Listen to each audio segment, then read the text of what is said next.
കുറേ ആളുകൾ എനിക്ക് ഇത്ര കൊല്ലത്തെ ഡയബറ്റീസ് ഉണ്ടായിരുന്നു, ഞാൻ ഇത്ര കൊല്ലം പല ഗുളികയും കുടിച്ച് പല ഡോക്ടർമാരെ കാണിച്ച് സമീപം എനിക്ക് ശാന്തി കിട്ടിയില്ല, ഐ കോഫി കുടിച്ചപ്പോൾ എനിക്ക് വളരെ ശാന്തിയുണ്ട് എന്നിങ്ങനെ പരസ്യങ്ങൾ ഇങ്ങനെ വരുമതിൽ അതിന് നമ്മൾ വൈപ്പെടുകയാണ്.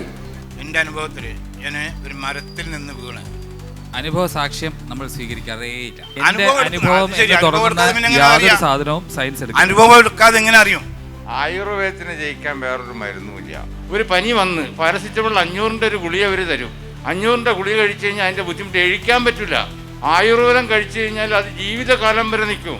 പക്ഷെ ആയുർവേദം ആയിരിക്കണം. ഹോമിയോപ്പതി കഴിച്ചു കഴിഞ്ഞാൽ പിന്നെ ഹോമിയോപ്പതി തന്നെ കഴിക്കണം. അതിൻ്റെ ഇടയിൽ ഇംഗ്ലീഷ് മരുന്ന് കഴിച്ചു കഴിഞ്ഞാൽ ഇതൊന്നും എഫക്റ്റ് ചെയ്യില്ല. എന്താ പറയാനുള്ളത്?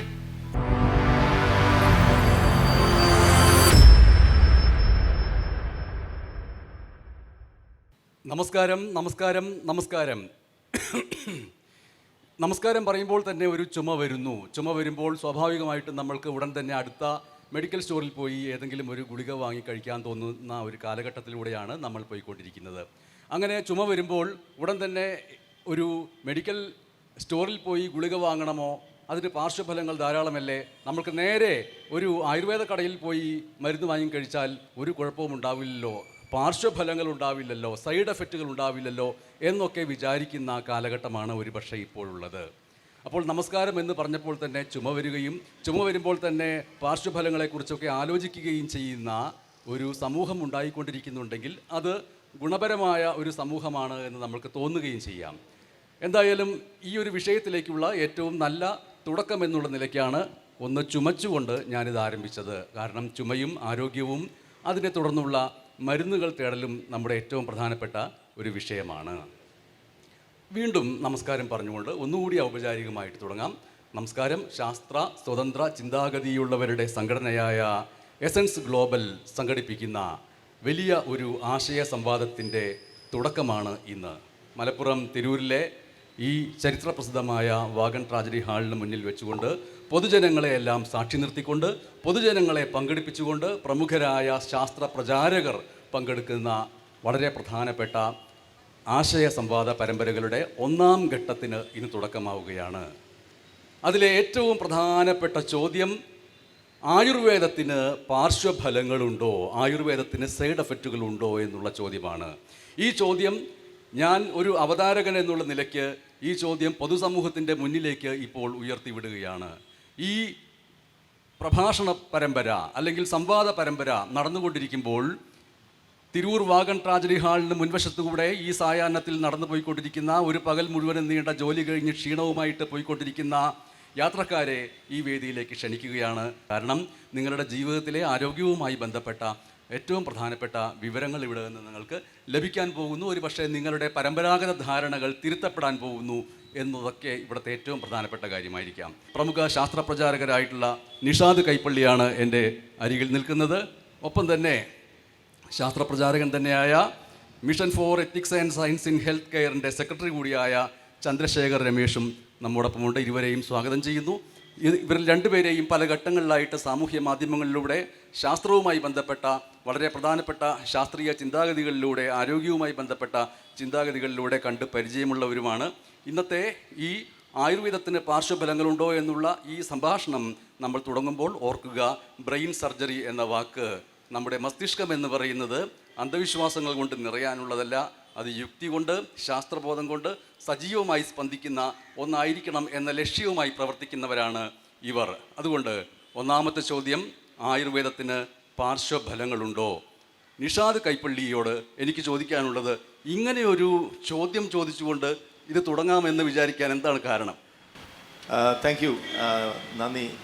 കോഴിക്കോട്ട് വന്ന് തിരൂരിൽ ഈ മനോഹരമായ ഒരു അന്തരീക്ഷത്തിൽ ആയുർവേദത്തിന് പാർശ്വഫലങ്ങളുണ്ടോ എന്നുള്ള ഒരു ചോദ്യത്തിന് ഡയറക്റ്റായിട്ട് തന്നെ നമുക്ക് ഉത്തരം പറയാം. ആയുർവേദം മാത്രമല്ല, ഏതൊരു രാസവസ്തു നമ്മൾ ഉള്ളിലേക്ക് നമ്മൾ കഴിക്കുമ്പോൾ തീർച്ചയായിട്ടും അതിൽ ഗുണവുമുണ്ടാകാം ദോഷവുമുണ്ടാകാം. ഇതൊരു ബേസിക് പ്രിൻസിപ്പിളാണ്. ഏതൊരു കെമിക്കലിനും ഒരു ഡോസ് ഉണ്ട്. ആ ഡോസിനെ നമ്മൾ LD50 അല്ലെങ്കിൽ ലീത്തൽ ഡോസ് 50 എന്നുള്ളൊരു ലെവൽസ് കഴിയുമ്പോൾ പച്ചവെള്ളത്തിന് പോലും വിഷത്തിൻ്റെ രൂപം പ്രാപിക്കാൻ കഴിയും. അപ്പോൾ അളവ് കഴിഞ്ഞാൽ ഏതൊരു കെമിക്കലും വിഷമാകും.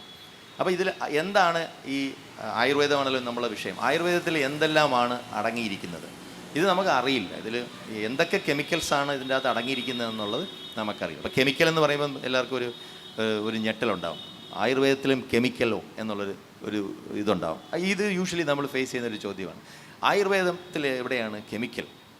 ഈ പ്രപഞ്ചത്തിലുള്ള എല്ലാ വസ്തുക്കളിലും കെമിസ്ട്രിയാണ് ഇതെല്ലാം. ഇതിൻ്റെ അകത്തെല്ലാം കെമിക്കൽസാണ്. ഈ സസ്യങ്ങളിലും പലതരത്തിലുള്ള ആൽക്കലോയിഡ്സ്, പ്രതിരോധത്തിന് വേണ്ടി ഉപയോഗിക്കുന്ന വിഷാംശങ്ങൾ. കാരണം ഈ പക്ഷി മൃഗാദികളെ പോലെ എണീറ്റ് ഓടാൻ പറ്റില്ല. ഏതെങ്കിലും ഒരു ഇരപടിയൻ വരുമ്പോഴത്തേക്ക് പ്രതിരോധിക്കാൻ വേണ്ടി ഉൽപ്പാദിപ്പിക്കുന്ന ചില വിഷങ്ങളാണ് നമ്മൾ അതിനെ ഔഷധമായിട്ട് ഉപയോഗിക്കാൻ ശ്രമിക്കുന്നത്. പക്ഷേ ഇതിൻ്റെ ഡോസ് എത്രയാണ്, എത്ര അളവിലാണ് ഇതിൻ്റെ അകത്ത് ഈ കെമിക്കൽ അടങ്ങിയിരിക്കുന്നതെന്ന് നമ്മൾ തിട്ടപ്പെടുത്താത്തിടത്തോളം കാലം ഇതിൽ പല അളവിലായിരിക്കും ഇതിൽ വിഷങ്ങളുണ്ടാവുക. അപ്പോൾ ആ ചോദ്യം വരുന്നത്, പാർശ്വഫലങ്ങളുണ്ടോ? പാർശ്വഫലങ്ങൾ ഉണ്ടാകാൻ സാധ്യതയുണ്ട്, ഉണ്ടായിട്ടുണ്ട്. ഉണ്ടായതിൻ്റെ പഠനങ്ങൾ നിരവധി പഠനങ്ങൾ പുറത്ത് വന്നിട്ടുണ്ട്. പ്രത്യേകിച്ചും ലിവർ ടോക്സിസിറ്റി, അതുപോലെ kidney failure, chronic liver failure, ഇതെല്ലാം ഉണ്ടായിട്ടുള്ളതിൻ്റെ പഠനങ്ങൾ ഇത് 2022 ശേഷവും ഇതിനു മുൻപും വന്നിട്ടുണ്ട്. പക്ഷേ പ്രസിദ്ധമായ നിരവധി പഠനങ്ങൾ ഇപ്പോൾ പുറത്തിറങ്ങിയിട്ടുണ്ട്. പല ഹോസ്പിറ്റലുകളിലും, കേരളത്തിൽ തന്നെയുള്ള പല ഹോസ്പിറ്റലിലും പഠനങ്ങളുടെ അടിസ്ഥാനത്തിലാണ് നമ്മൾ ഈ പറയുന്നത്. ആയുർവേദ ഔഷധങ്ങൾ കഴിച്ച് പലർക്കും ലിവർ ടോക്സിസിറ്റി വന്ന് മരണപ്പെട്ട കേസുകൾ ലിറ്ററേച്ചറിൽ പബ്ലിഷ് ചെയ്തിട്ടുണ്ട്. അതുകൊണ്ടാണ് നമ്മളിതിന് പറയുന്നത് ആയുർവേദത്തിന് പാർശ്വഫലങ്ങളുണ്ടോ എന്നുള്ള ചോദ്യത്തിന് ഉത്തരം തീർച്ചയായും അതിന് പാർശ്വഫലങ്ങളുണ്ട്. ശാസ്ത്രപ്രചാരകനായ നിഷാദ് കൈപ്പള്ളി ഇക്കാര്യം ഈ മലപ്പുറത്ത് വന്ന് പൊതു സദസ്സിൽ പറയുമ്പോൾ എനിക്കതിനോട് യോജിക്കാൻ ആദ്യമേ കഴിയില്ല. കാരണം എന്നെ സംബന്ധിച്ചിട്ട് ആയുർവേദം എന്ന് പറയുമ്പോൾ ഉടനെ മനസ്സിലേക്ക് വരുന്നത് വലിയ സസ്യലതാദികളുടെ കുളിർമയും പച്ചപ്പും അല്ലെങ്കിൽ ഹരിതാഭമായിട്ടുള്ള അതിൻ്റെ ഒരു ശീതളിമയും ഒക്കെയാണ്. അതിൽ നിന്ന് ഉരുത്തിരിഞ്ഞ് വരുന്ന ആയുർവേദം, ആ ആയുർവേദത്തിലെ മരുന്നുകൾ കഴിച്ചാൽ വളരെയധികം ഗുണം ചെയ്യും, മറ്റ് മരുന്നുകളെ പോലെയുള്ള പാർശ്വഫലങ്ങളൊന്നുമില്ല എന്ന് വിചാരിക്കുന്ന വലിയ ഭൂരിപക്ഷം സാമാന്യ ജനത്തിനൊപ്പം തന്നെയാണ് ഞാനും. പക്ഷേ നിങ്ങൾ പറയുന്നു ആയുർവേദത്തിന് സൈഡ് എഫക്റ്റുകളുണ്ട്, പാർശ്വഫലങ്ങളുണ്ട് എന്ന്. ഈ മലപ്പുറത്തെ ഈ തിരൂർ വാഗൺ ട്രാജഡി ഹാളിൻ്റെ പരിസര പ്രദേശങ്ങളിലൊക്കെയുള്ള നിരവധിയായിട്ടുള്ള ആയുർവേദ കടകളിലുള്ളവരെ വെല്ലുവിളിക്കുന്നതിന് സമാനമല്ലേ ഇത് എന്നാണ് എനിക്ക് ശാസ്ത്രപ്രചാരകനായിട്ടുള്ള ചന്ദ്രശേഖർ രമേശിനോട് ചോദിക്കാനുള്ളത്. എല്ലാവർക്കും നമസ്കാരം. ആദ്യം തന്നെ പറയേണ്ട ഒരു കാര്യം, എപ്പോഴാണ് ഈ ചോദ്യം വരുന്നത് എന്നുള്ളതാണ്. ആയുർവേദത്തിന് സൈഡ് എഫക്റ്റ് ഉണ്ടോ? ആയുർവേദം അശാസ്ത്രീയമാണ് എന്ന് ആരുടെങ്കിലും പറഞ്ഞു കഴിഞ്ഞാൽ ഉടനെ ആദ്യം ചോദിക്കുന്ന ചോദ്യമാണ് ആയുർവേദത്തിന് സൈഡ് എഫക്റ്റ് ഇല്ലല്ലോ എന്ന്.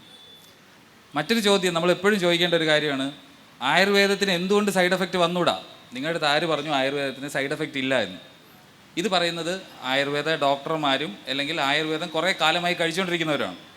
ഇതിനകത്തുള്ള ഏറ്റവും വലിയ പ്രശ്നം, ഇപ്പോൾ ഒരു അടി കൊണ്ടു വേദന എടുക്കുന്നു, അത് നമുക്ക് ഉടനെ തന്നെ മനസ്സിലാവും. പക്ഷേ വളരെ സ്ലോ ആയിട്ടുള്ള രാസപ്രവർത്തനം കൊണ്ട് നിങ്ങൾക്ക് എന്തെങ്കിലും ഒരു സംഭവിക്കുകയാണ്, അല്ലെങ്കിൽ ഒരു മരുന്ന് നിങ്ങൾ നിത്യവും കഴിക്കുന്നു, എന്നും രാത്രി ദശമൂല അരിഷ്ടം കുടിക്കുന്നു എന്ന് തന്നെ ഇരിക്കട്ടെ, ഒരു ചെറിയ കിക്കൊക്കെ കിട്ടും. അരിഷ്ടങ്ങളിലെല്ലാം കുറച്ച് ആൽക്കഹോൾ ഉണ്ടെന്ന് അറിയാലോ. ഈവൻ വളരെ ചെറിയ ആൽക്കഹോൾ പോലും പ്രശ്നമാണ് എന്നാണ് പുതിയ പഠനങ്ങൾ കാണിക്കുന്നത്. ലാൻസെറ്റിലൊക്കെ തന്നെ നല്ല പഠനങ്ങൾ വന്നിട്ടുണ്ട്.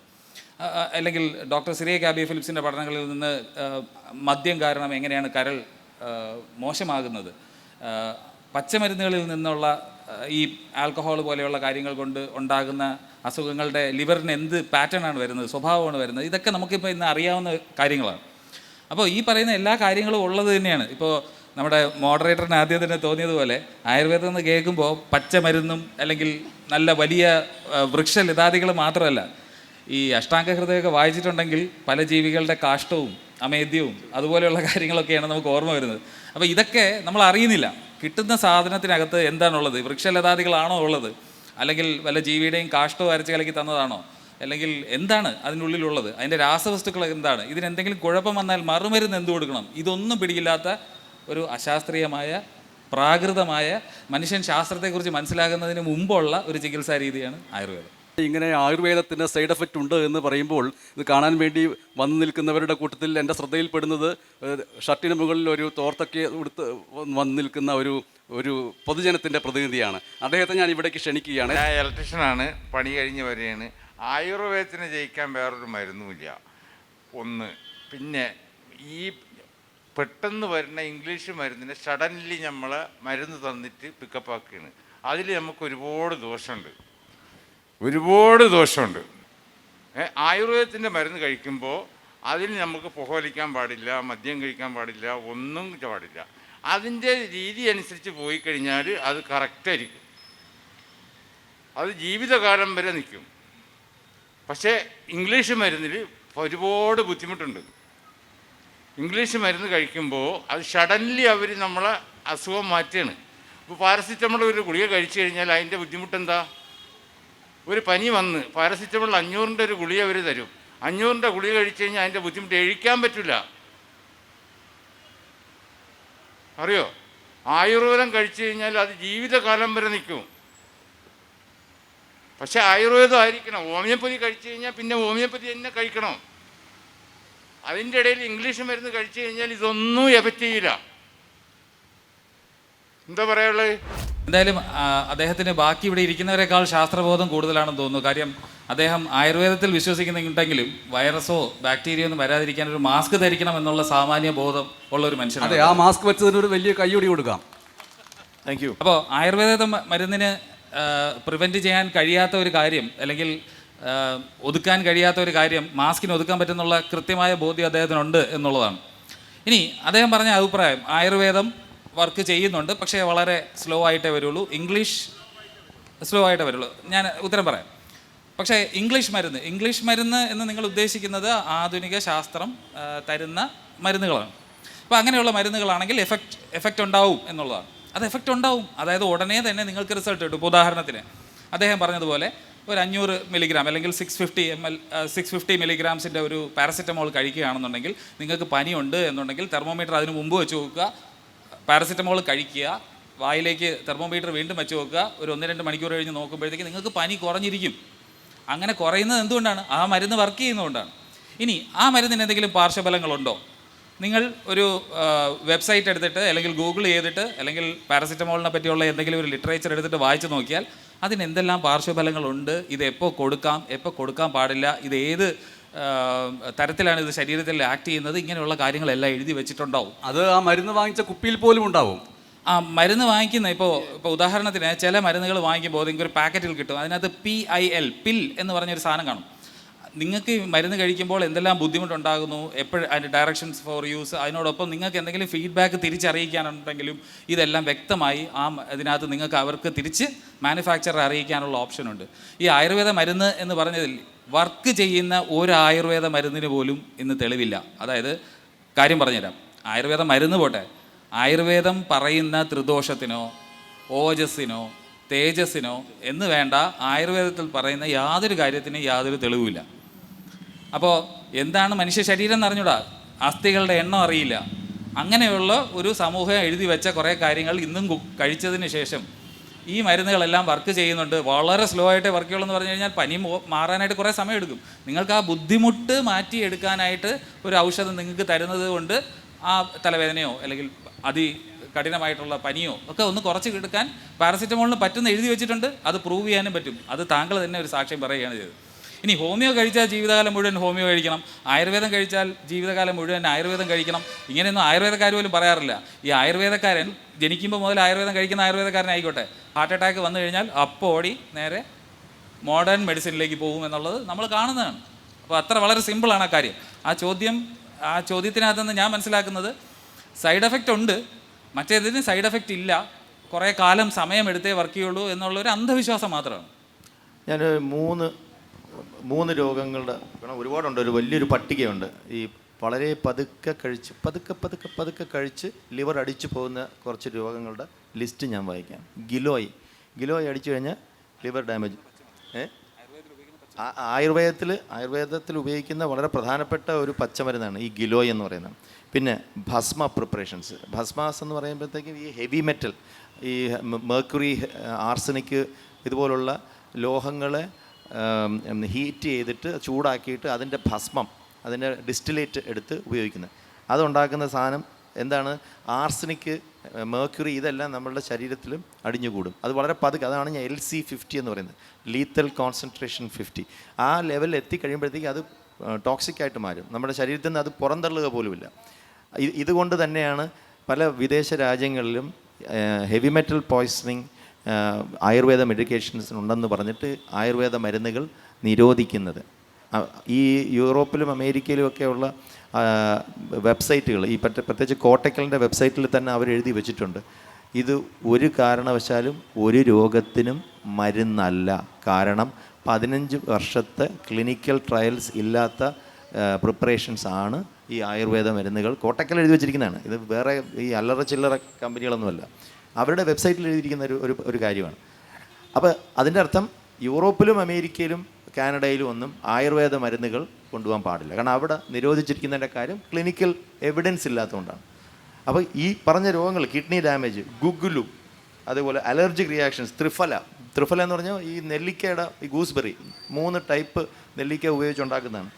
ഇത് പലതരത്തിലുള്ള skin rashes, itching, respiratory disease ഇതെല്ലാം ഉണ്ടാക്കുന്നതാണ് ഈ പറഞ്ഞതെല്ലാം. പിന്നെ ഗ്യാസ്ട്രോ ഇൻറ്റസ്റ്റൈനൽ ഇഷ്യൂസ്, അലോവേറ ഇത് മുറിച്ച് ഇത് അരച്ച് കഴിക്കുന്ന ഒരുപാട് വീഡിയോസ് നിങ്ങൾ യൂട്യൂബിലെല്ലാം കണ്ടിട്ടുണ്ടാകും. ഇത് പല രോഗങ്ങൾക്കും നല്ലതാണെന്ന് പറയുന്നത്. ഇതെല്ലാം പതുക്കെയാണ്. താങ്കൾ പറഞ്ഞ കറക്റ്റാണ്. അതായത് പെട്ടെന്നല്ല, വളരെ ഗ്രാജ്വലായിട്ട് ഉണ്ടായി കഴിയുമ്പോഴത്തേക്ക് ലിവറിൻ്റെ കംപ്ലീറ്റ് ഫങ്ഷൻ പോയി കിട്ടും.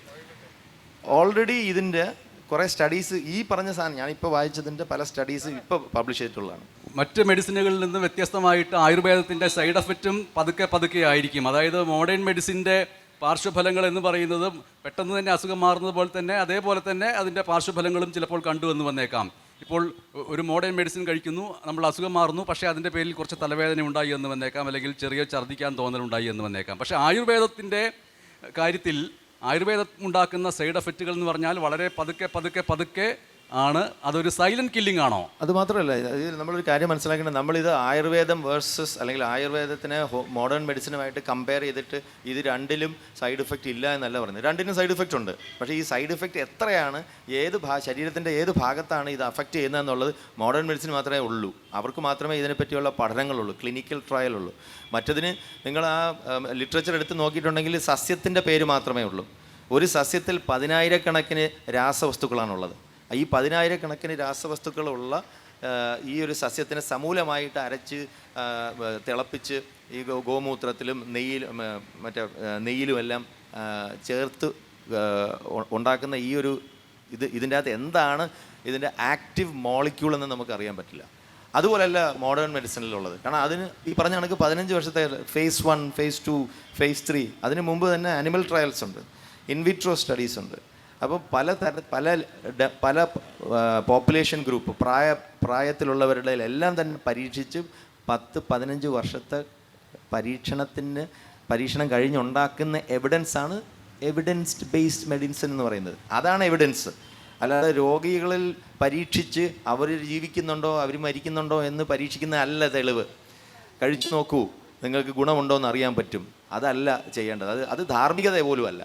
നമ്മൾ അറിഞ്ഞൂടാത്തൊരു സാധനം ജനങ്ങളിലേക്ക് കൊടുത്തിട്ട് അവരും ജീവിക്കുന്നുണ്ടോ മരിക്കുന്നുണ്ടോ രക്ഷപ്പെടുന്നുണ്ടോ എന്ന് നോക്കുന്നതല്ല മെഡിസിൻ. പരീക്ഷണങ്ങൾ നടത്തി തെളിവുകൾ ഉണ്ടാക്കിയിട്ട് അതിനുശേഷം പബ്ലിഷ് ചെയ്തിട്ട് റാറ്റിഫൈ ചെയ്ത് അക്സെപ്റ്റൻസ് ഉണ്ടാക്കി പല ഗവൺമെൻറ്റുകളുടെയും ആരോഗ്യ വകുപ്പിൻ്റെ അംഗീകാരത്തോടു കൂടിയായിരിക്കണം മരുന്ന് ജനങ്ങളിലേക്ക് എത്തിക്കേണ്ടത്. Thank you. ഇതിലേറ്റവും പ്രധാനപ്പെട്ട ഒരു കാര്യമായിട്ട് എനിക്ക് തോന്നുന്നത്, ഈ മലപ്പുറത്തിൻ്റെ മണ്ണിൽ വന്നിട്ട്, വലിയ ആയുർവേദ പാരമ്പര്യമുള്ള മലപ്പുറത്തിൻ്റെ മണ്ണിൽ വന്നിട്ട് വെറുതെ യൂറോപ്യൻ രാജ്യങ്ങളൊക്കെ ആയുർവേദത്തെ നിരോധിക്കുകയാണ് എന്ന് നിങ്ങൾ വെറുതെ പറയരുത്. എന്താണ് അതിൻ്റെ തെളിവ്? ആയുർവേദത്തിന് സൈഡ് എഫക്റ്റ് ഉണ്ടായതുകൊണ്ടാണോ അവിടെ നിരോധിച്ചത്, അതോ മറ്റു കാരണങ്ങൾ എന്തൊക്കെ? എവിടെയാണ് നിരോധിച്ചത്? വസ്തുനിഷ്ഠമായിട്ട് പറയൂ എന്നുള്ള ചോദ്യം ഒരുപക്ഷെ കണ്ടുകൊണ്ടിരിക്കുന്ന പ്രേക്ഷകരിൽ ഉണ്ടായേക്കാം. ആ ചോദ്യം ഞാൻ തൽക്കാലം പെൻഡിങ്ങിൽ നിർത്തുകയാണ്. അതിന് മറ്റൊരു ഘട്ടത്തിൽ ഉത്തരം പറഞ്ഞാൽ മതിയാകും. ഇത് കണ്ടുകൊണ്ടിരിക്കുന്ന പ്രേക്ഷകരിൽ ഒരാൾ നമ്മോട് സംസാരിക്കാൻ വേണ്ടി തയ്യാറായിട്ട് വരുന്നു. എന്താണ് പേര്? അബൂബക്കർ. ഇപ്പോൾ ഇവിടെ നിങ്ങളിപ്പോൾ പറഞ്ഞത് ആയുർവേദത്തെ വളരെ തള്ളിപ്പറയാണ്. അപ്പോൾ ഞാൻ എൻ്റെ ഒരു യുക്തിക്കനുസരിച്ചൊരു ചോദ്യം മനസ്സിനുള്ളിൽ വരികയാണ്. നിങ്ങൾ ആയുർവേദത്തെ അങ്ങനെ തള്ളിപ്പറയുന്ന ആയുർവേദ കുലപതിമാരായ കോട്ടക്കൽ ആയുർവേദശാലൊക്കെ വലിയ ആയുർവേദത്തിൻ്റെ ഇതിനാണ്. അവരെ പറ്റിയൊക്കെ എന്താ പറയാനുള്ളത്? അവരൊക്കെ എല്ലാവർക്കും എല്ലാ മനസ്സുകളിലും ജനമനസ്സുകളിലും കീഴടങ്ങിയ ലോകത്തെല്ലാവർക്കും അറിയപ്പെടുന്ന ഒരു ആയുർവേദ നഗരിയാണ് കോട്ടക്കൽ ആയുർവേദശാല. അതിനെപ്പറ്റി എന്താ പറയാനുള്ളത് നോക്കുക? അല്ല, ആര് കോട്ടക്കലാണോ മൂസാണോ ഏതെങ്കിലും പർട്ടിക്കുലർ കമ്പനിയാണോ അങ്ങനെയൊന്നുമല്ല. ഈ ആയുർവേദം എന്ന് പറഞ്ഞ് വിൽക്കുന്ന എല്ലാ സാധനങ്ങൾക്കും ഉള്ള പൊതുവായിട്ടുള്ള പ്രശ്നമാണ്. ലോകം മുഴുവൻ അറിയായിരിക്കാം. ഇപ്പോൾ ഒരു ജർമ്മൻകാരനായ അശാസ്ത്രീയ ചികിത്സാ രീതിക്കാരനായിട്ടുള്ള സാമുൽ ഹാനിമാനെ കോട്ടയ്ക്കലുള്ളവരെക്കാളും ലോകം മുഴുവൻ അറിയാം. പക്ഷേ അത് വേറൊരു വിഷയമാണ്. ലോകത്ത് അശാസ്ത്രീയത പറയുന്ന ഒരുപാട്, ഇപ്പോൾ എന്നെയോ കൈപ്പള്ളിയോ അറിയാവുന്നതിനേക്കാളും മോഹനൻ നായർ എന്ന് പറഞ്ഞ മോഹനൻ വൈദ്യരെ ആളുകൾക്ക് അറിയായിരിക്കും. അതുകൊണ്ട് അത് ഒരുപാട് പേർക്ക് അറിയാവുന്ന ആളുകൾ ഉണ്ട്.